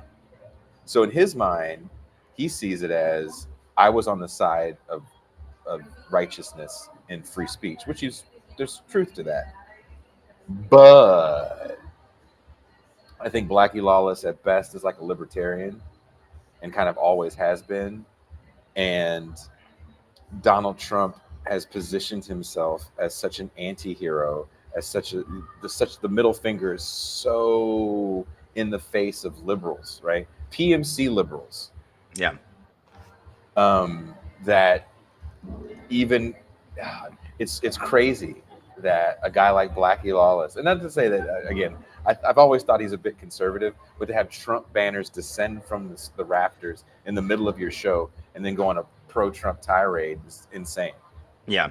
Yeah. I mean, Nuri brings up a good question, though. What does long butt viewing get you in terms of political recommendations? You know, if you looked at more long butts, Nuri, if you were open to more long butts, wide hips, you know, grimace-shaped people, you could watch great movies done by Andy Sidaris, like Hard Ticket to Hawaii or Picasso Trigger, its sequel. You can enjoy the entire catalog of Canon films and trailers. If you've never seen Samurai Cop, then you need to open up your mind. I mean, dude, I'm with you, Tony. We're gonna start Jason's radical commie combat and knitting cell. Like, I'm here for it. We'll beat the shit out of each other and then make mittens. It'll be fucking phenomenal. You know. But yeah, man. Like, and the thing is, this is why we should not like look at some of our favorite bands and shit as heroes, because they will let you down. They most certainly will let you down. They will. That's why I'm not a big Hero fan. Yeah. A Wisconsin long butt viewing is totally different than a Florida or California long butt viewing. That is very true, JC. That is not the same. Those butts are not created equal. Is a Wisconsin long butt just like pasty white compared to Florida and Cali where they're tanned? You don't look, dude. I wish I could show you some of the butts that have walked by. It's a little colder here for us. I say for us, not you, for us. So there's a little bit of a covered up buttage. But if I could take this computer to the bar, oh, you'd see an array of butts. Oh man, you know what? See, this is why I'm glad I got my passport, and I'm saving my pennies so I can come down and witness all the long and big butt variety all over TJ. Oh my God, dude! It was I really need to. Yeah. The Libertarian Party wanted Zappa as their presidential candidate, but he told them no because the platform they gave him was stupid. I could see that. I can too. I mean, and let's face it, a lot of these artists, whether they're movies, music, whatever, do have very strong libertarian bents. Yes. You know, and that kind of comes with and you know, Eric, I will not pace myself. I will sample all the butts. Okay, all the butts. Long, short, thick, thin, Sam Darnold's wife to Sofia Vergara. I will sample them all. And that's the kind of array that you can find here. I'm not gonna lie, dude. There's been some. I've seen some things. I have seen some things. See, typically, I'm not a long butt fan, but with boobs, I'm big or small. I love them all. You know, like that's. You like long. You like long titties. Ooh. It depends. I can get over some long titties for a good personality, and very, very, very enthusiastic hand jobs and blow jobs. I'm here for that.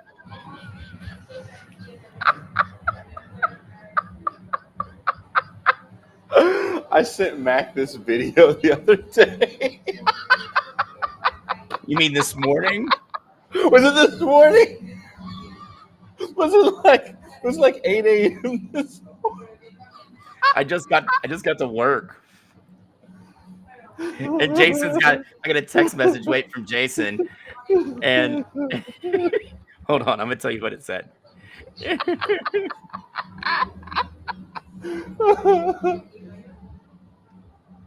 There's Jason.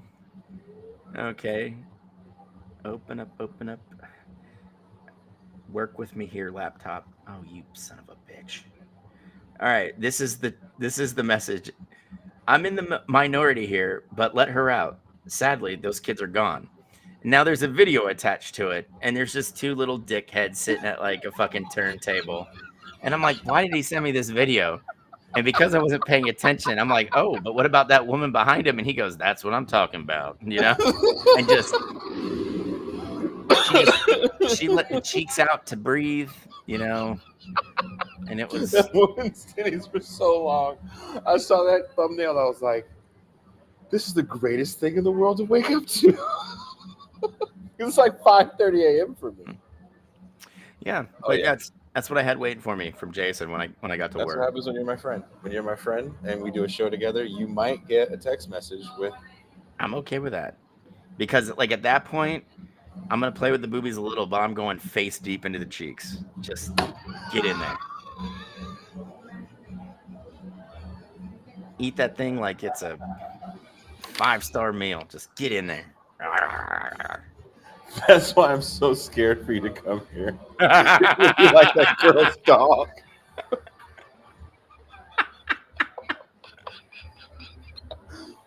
I'm like, there's so much. Jason, so many booties. They just need to be eaten. Mac, you need to. Don't do that. Do not do that. Go back to America with conjunctivitis and herpes. Don't do that. We gotta play the Eat the Butt song. I should have put the Eat the Butt song on the list of music. We don't need to listen to Lil Fuckhead right now. We don't. Eating all the butts. Eating all the butts. Eating all the butt, dude. I'll get my when I get there. I'll just hold my phone up playing that song. Just eating all the butts. Maybe we'll have.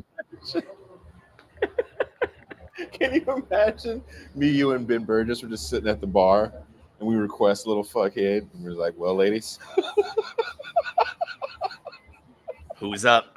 Let's go. Mud in your eye. Listen, DC, I'm 43, bro. I'm here to enjoy myself in the few remaining years I have left on this earth. And that includes, in the words of Little Fuckhead, eating all the butts.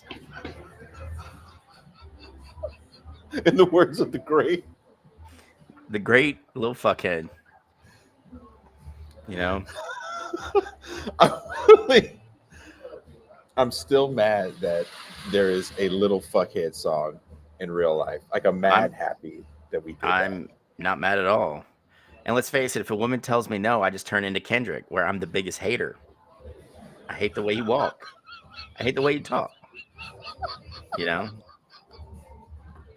I'm good. Invincible. That's right. Oh, God. See, the sad thing is, DC, like, my sense of, like, self-preservation is almost non-existent at this point, and I blame it on war. Because I survived so much of it, I'm like, what's going to kill me now?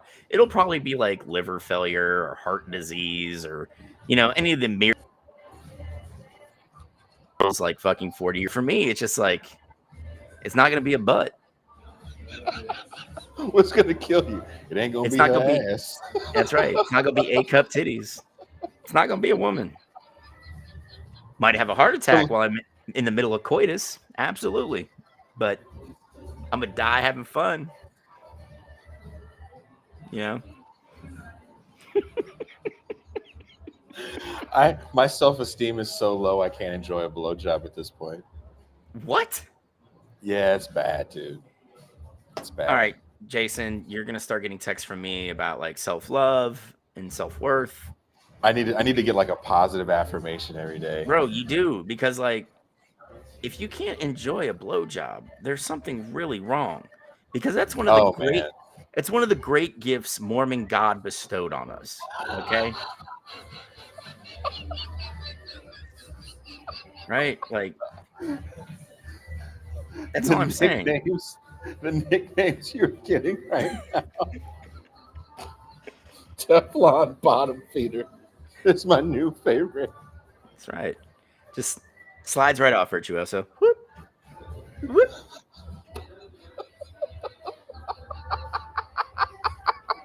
You know.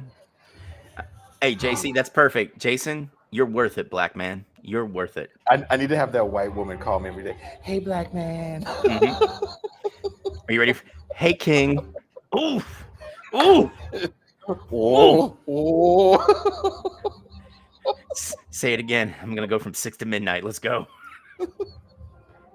Yeah, dude. You ever? Yeah. It's a bad time. Maybe it's the holiday season. I'm stressed out. Like I get everybody that. else. I get that. But never think you're not good enough to enjoy just a sloppy blowjob, my friend. Yeah, man. That's how bad it's been. You It's just work like, hard. You deserve to have some woman just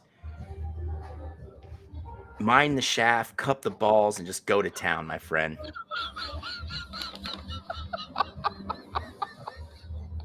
Yes, you did, Chef. Yes, you did, Chef. Came in at the right. Chef, we're making sure Jason feels good about himself right now. So if you got something nice to say, you say it.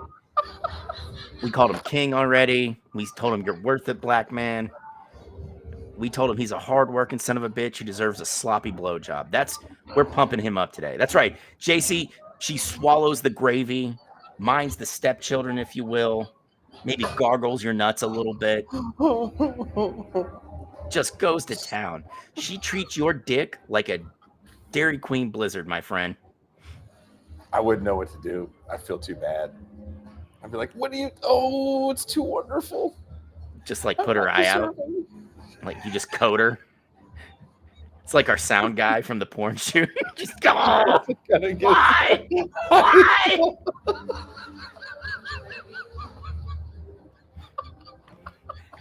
Tony, goddamn.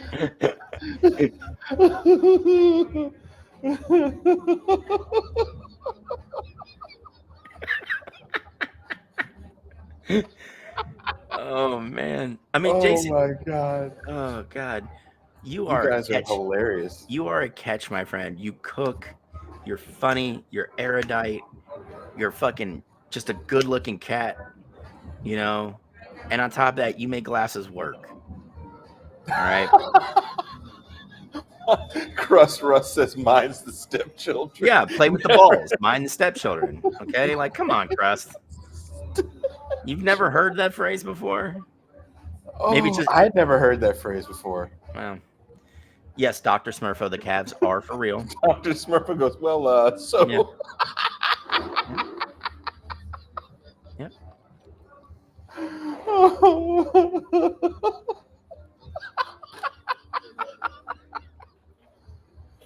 Oh, you guys are so mean.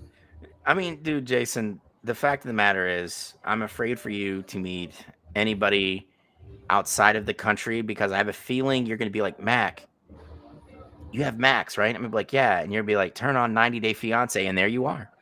Just poor girl from like Indonesia, flat butt. Oof. Big old titties. Speaking my language. Yeah. And barely speaks English. And there you are on screen. Like, I'm Jason, musician, podcaster, channel runner. And I'm engaged to this beautiful woman, Amara. Say hi, Amara. Hello. And then the rest of everything she says is subtitled. You know, like, I mean, Chef, Jason can sling it to anybody because he's that good. This is hilarious. Yeah. This is fucking hilarious. I'm really sad that you guys can't see outside right now. And see, the thing is, guys, when he's on 90 Day Fiance, by that point we'll have ACAP cooking up, and that's how he draws his revenue stream mostly. And then she's going to get upset, and that'll be one of the main plot lines for their story going into that season, is that like he's cooking with a like Viagra induced hard on, and he's just like hanging his cooking implements on a giant ring that hangs on his dick. The sad thing is, if I did some stupid shit like that, like that's the one thing that blows the channel up. Like fuck all these serious conversations we've had. It's going to be you on 90 Day Fiance. Yeah, me on 90 Day Fiance fucking getting murdered the week after. Yeah. Or like maybe you do the other way, which is where the American goes overseas. And it's just that, for me, that's hilarious. Because there actually is a white American dude married to an Indonesian woman, and he goes to this predominantly Muslim country and like tries to like live with his wife, but her parents don't know they're married. And like the dad builds him a cinder block house with no indoor plumbing, and he's like, I feel like I'm in a shed. I don't know what to do, you know? And it's just like, what did you expect? He went. Did he go to Eastern Europe, or he went? No, he went to Indonesia. He went to Indonesia, and not like Jakarta or the touristy spots. He went to like some small point in the middle of Indonesia. And Sorry. what's going on, brother? Were you working today? Yeah, we just got up. Oh, guys, Jason made friends. My girlfriend. Good for him. yeah. That's her parents. Oh shit. So they got to hang out. Where you guys We headed? just ate, and we are gonna go to the. What do you call that thing? What's the name in English for that? The Bar. The merry-go-round. huh? The merry-go-round. The Ferris wheel thing. Merry-go-round. Merry-go-round. Yeah, where's With that the- from? Is that the one in the middle of the street? Yeah, the merry-go-round. Yeah, Merry-go-round. yeah. Does it have another name?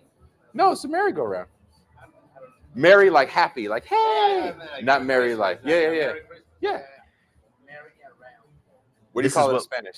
Got upset, but I totally forgot the. This Oh, is I what think we that's need, what you guys. call it in English. I thought you called it a merry-go-round. That's what I I mean, call it. DC, I'm with you. Like he really is. He's making friends I'm out from there. California. Actually, Jason should be the ambassador to Mexico under the new administration. Out there I'm live making on air. I'm live on air right now. People are laughing at me because I don't know what it's called. out there making friends. Okay, everybody. You know the thing where you're riding the little horse and it goes around? Yeah, it's a carousel. Oh, okay. They said it's called a carousel. A carousel. See? So you're right. I'm wrong. I mean, Let's I've heard say it called a carousel. merry-go-round, but I'm Thank used you. to the carousel. Okay, you're used to my co-host says he's used to it called carousel. Other people are saying it is merry-go-round. Merry-go-round. It's probably wherever you're from. Sorry to interrupt. No, Sorry, man. no, I just I'll want see to you say next time, man. peace. Yeah, I'll see you Saturday. Oh, Saturday I'm gonna be Viernes. putting records in La Cerrada. Sunday? Saturday. What about Friday? Tony, you are not kidding. He is way too Okay. qualified. I gotta be Yeah. off Saturday. I have to work my ass off, so I don't have Yeah. to be there. I feel you. I'll see you. See you, Luis. He owns the bakery place that makes the sourdough bread that I come all the way here to buy. Okay. And he's been very nice to me, and he's introduced me to other people and musicians and bands out here. Other bakers, places you can source your raisins from. I get it. Yeah. He's like one of them dudes that's like a cool dude. Like he's got the band friends and shit. He's always got the cool All right. band T-shirts. But he saw me and he was like, "Oh shit!" But I've called it a merry-go-round. I mean, dude, I've heard both, but for me, it's a wet banana carousel. That sounds horrible. I wish I could show. Did I send you a picture of the carousel, Mac? It's the big 2-story one. Yeah, you did. Like, dude, and that's the thing, man. Like, all I know is I had friends that were Marines in San Diego, and they'd go down to TJ, and all they're looking for is the donkey show. That's all they want to see. You know, and Gross. they don't want to witness anything else. They just want to drink like cheap beer and watch some poor soul suck a donkey's dick. Oh, You know. I've heard that happens. I don't know where. I don't want to know where. No. I'm good. I am fine not ever having that in my life. You know, Yeah. the No, I closest- don't want to see that. the closest I got was the cinematic version in Clerks 2, where it was Kinky Kelly and the sexy stud, and Randall thought it was a woman, but Kinky Kelly was a dude banging the donkey, you know? So, like, it's... I'm Well, we good. did a whole thing on the guy that was fucking the dogs. Yeah, well, no thanks. No thanks. Yeah, it's a 2-story. Wait, where you're from, Mac? Do you have the 2-story carousels? There was one in like downtown Cleveland, but it's gone now. So, But you're used to seeing the 2-story one. You know what I'm talking about? That's like, white. yeah, like in Yeah. bigger places, but like for me, like I just remember going to like some shitty amusement park and there's just like the regular one. Like you said, there's horses and maybe a sleigh for like the really little kids, Yeah. Someone says, "I wonder where the cheap T-shirt plate is." It's everywhere. Everywhere here sells cheap ass band T-shirts for bands that you would be like, "Why are you selling a fucking Black Flag T-shirt on the street?" People want that here. Yeah, there's a scene for that here. Yeah, well, I mean, like Jason also goes to Brazilian steakhouses where he drops, the equivalent of 13 American dollars when I'm doing the same thing for like 100. So, That's really true. That's an insight. Don't let people know that. We don't want them to come here and fuck that dude, up. we said it on air. You Oh, did we? you threw it in my face because I told you how much I paid for like the tiniest steak in North Carolina. And you're like, bro, let me tell you what I did last night with this lady. We were supposed to bang, but we ate 13 courses of fucking meat, And you were like, guess how much I paid, Mac? Guess how much? And I was like, how much, Jason? You're like, no, guess. And I was like, $50. And you were like, 21 with a tip, and I was just like, it's pretty affordable. Yeah. I've never wanted to reach through a screen and hit you so much in my life than when you. Well, keep in mind, I don't drink. So my bill is always going to be a lot smaller because I don't. Okay, I get that, but I could drink in Mexico for like a quarter of what I drink here, and I drink house shit. That is very true because I've been out with Ben Burgess. So I just want to have cheap drinks and just eat all the butts. I don't think that's too much to ask for. I think that's. I want to take you. Dude. Can we find a way for you to come down here just to come to the steakhouse? Because it's a really nice steakhouse, first of all. It's in this really cool part of town. And we could do the show from the steakhouse. I have a suit that I would even wear to a fancy steakhouse. I would come dressed to the nines. I don't give a shit. Are we going to take the bus there too? Because that would be even funnier. Fuck yes. I am all about public transportation in any form. I don't give a shit how uncomfortable it is. I don't give a shit if there's chickens on top. I don't give a shit if there's people on top. That was only one time that we rode the bus with a fighting rooster. That was just one time. Listen, you haven't lived until you rode public transportation with a fighting animal. Okay, like that should be like check done on my life list. I'm okay with it because I'll fight the rooster back. I'll do it sober. I'll do it in my suit. Because I'll be in Mexico. I can get that shit fixed up in for $12. Like that's very true. Let's do this, rooster. Come on now. I don't give a fuck. I want to. You know what? Are you going to be up later? Because I'll walk to the barbecue spot so you can see the barbecue spot. I'll probably be up for another 30 minutes and I'm going to bed because I have to lift this morning. I had a shitty lift, dude. I had a horrible lift today, Jason. Just nothing felt good. Everybody was using every fucking dumbbell I wanted. Everybody's using every machine I wanted. And I typically do 10 to 12 lifts per muscle group. And I only got 8 on each. And I just felt horrible. And I was like, fuck. So tomorrow morning, I'm getting up earlier. I'm going to lift for 2 hours until I almost throw up. And then I'm going to go to work just ready to punch customers in the face because they're ridiculous. And you're doing you do total body? No. I break it up. Day one, I do shoulders. Then I'll do chest.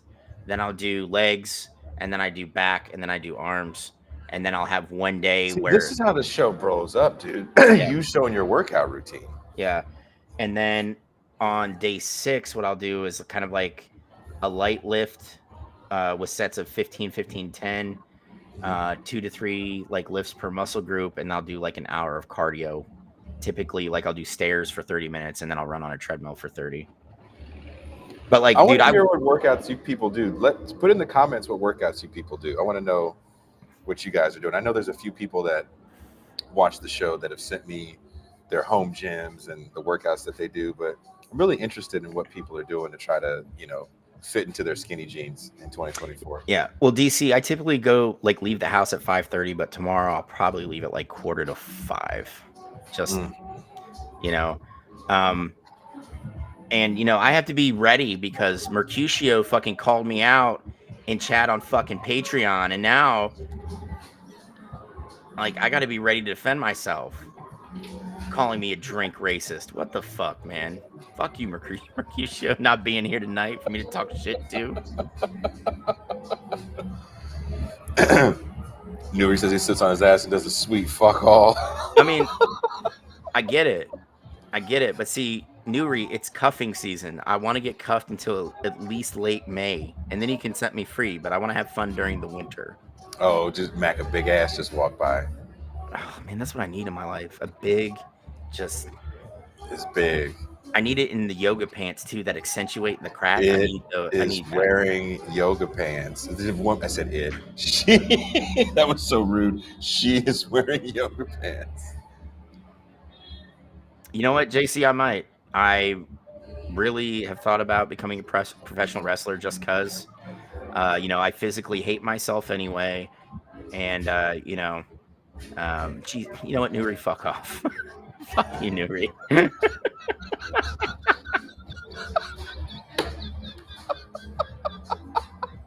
God, man. It's just like all my favorites are just coming at me on multiple platforms at this point. See, Eric does it with compound lifts and a bunch of bullshit lifts. Eric, what's a bullshit lift, bro?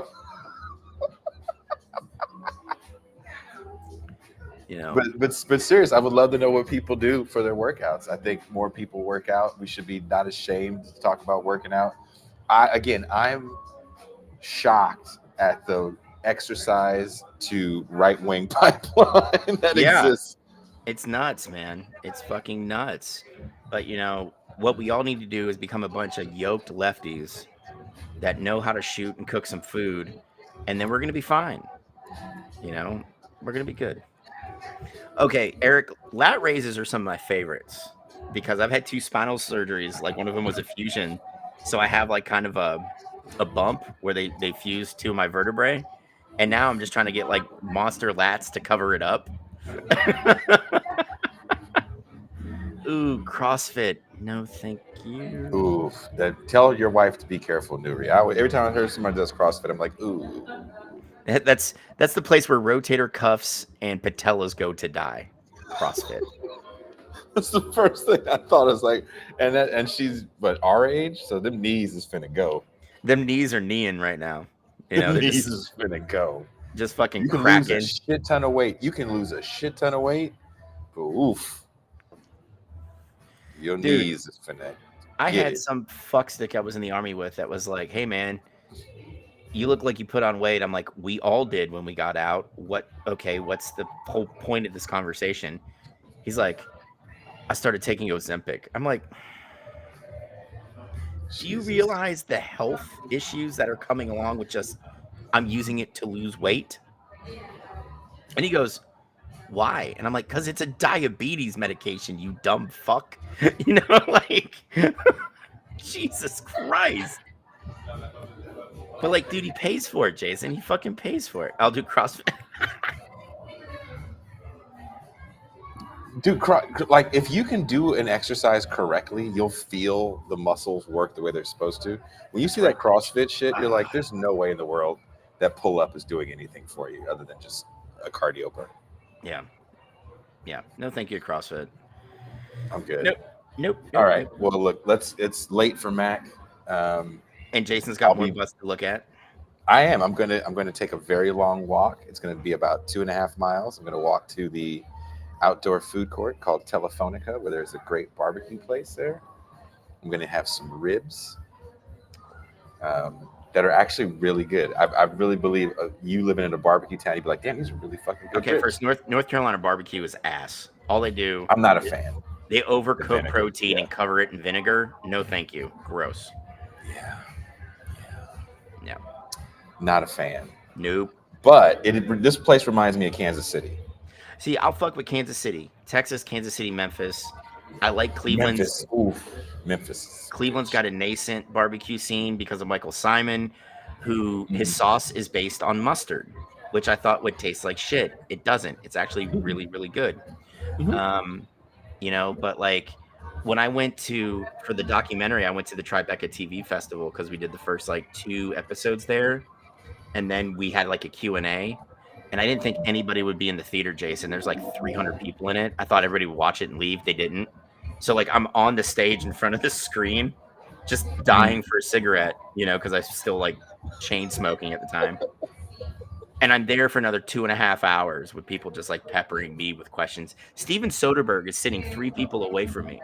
He's the executive producer on the fucking thing. Nobody asked him a goddamn thing, but they want to ask me Well, he questions. wasn't there. Yeah, he's not. He He's not a was real there. veteran. Yeah, okay. Yeah, okay. He's still the guy with the money that fucking made this shit happen, And he's super famous, and nobody wants to ask him a goddamn question.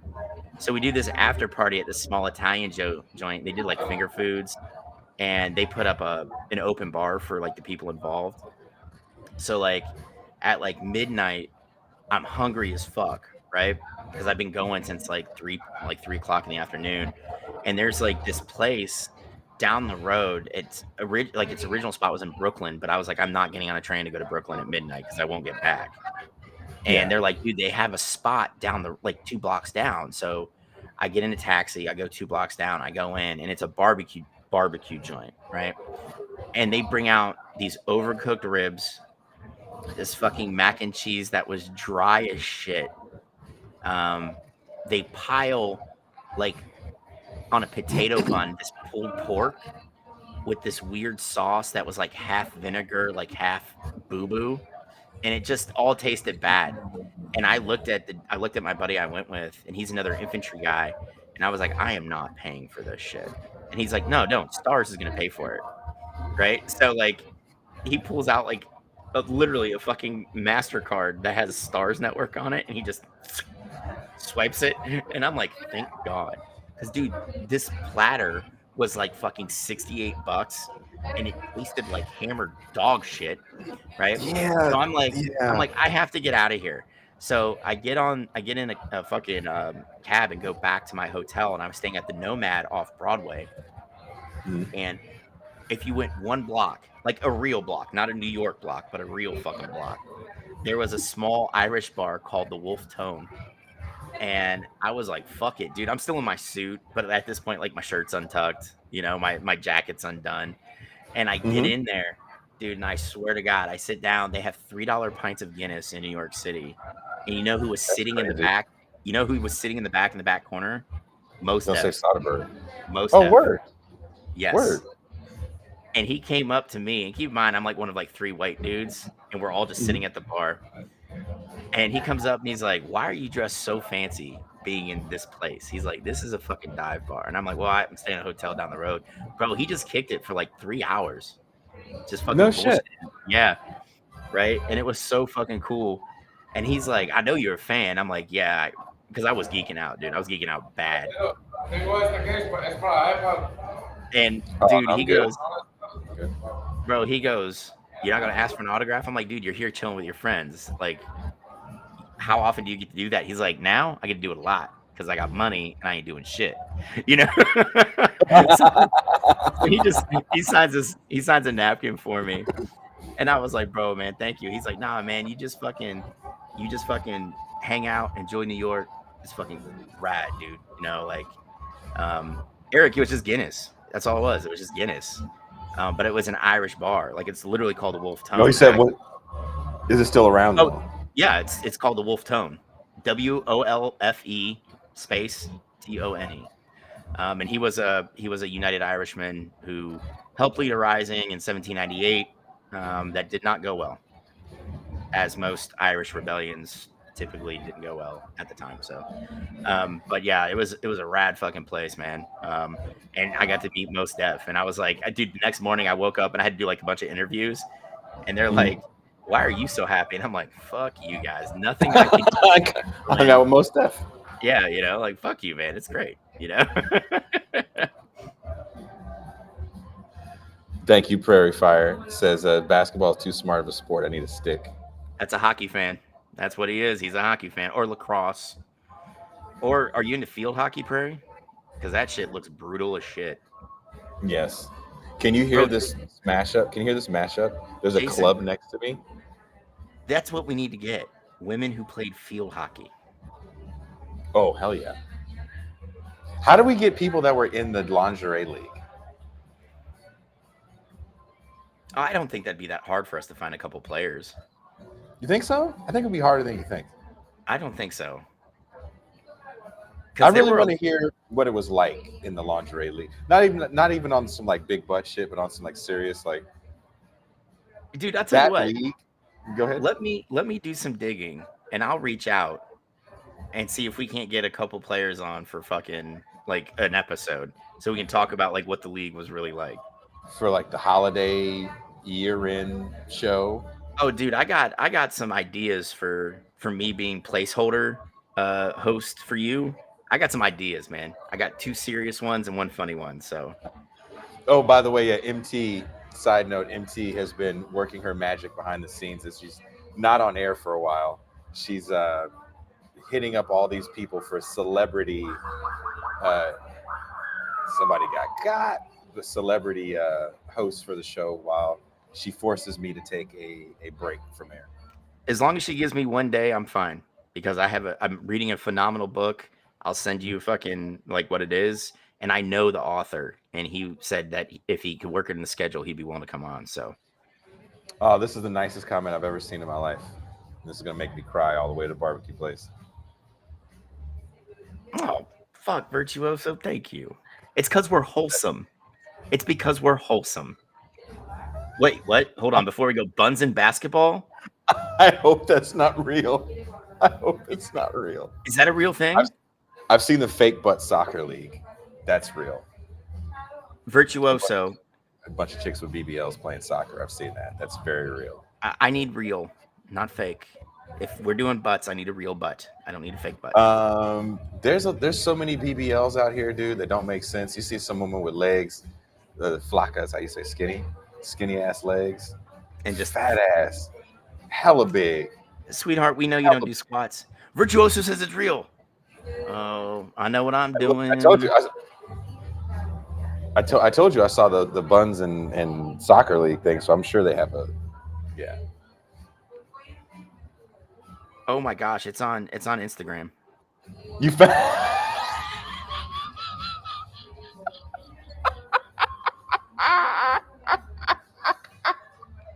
Well, on that note, it's at Buns and Basketball on Instagram.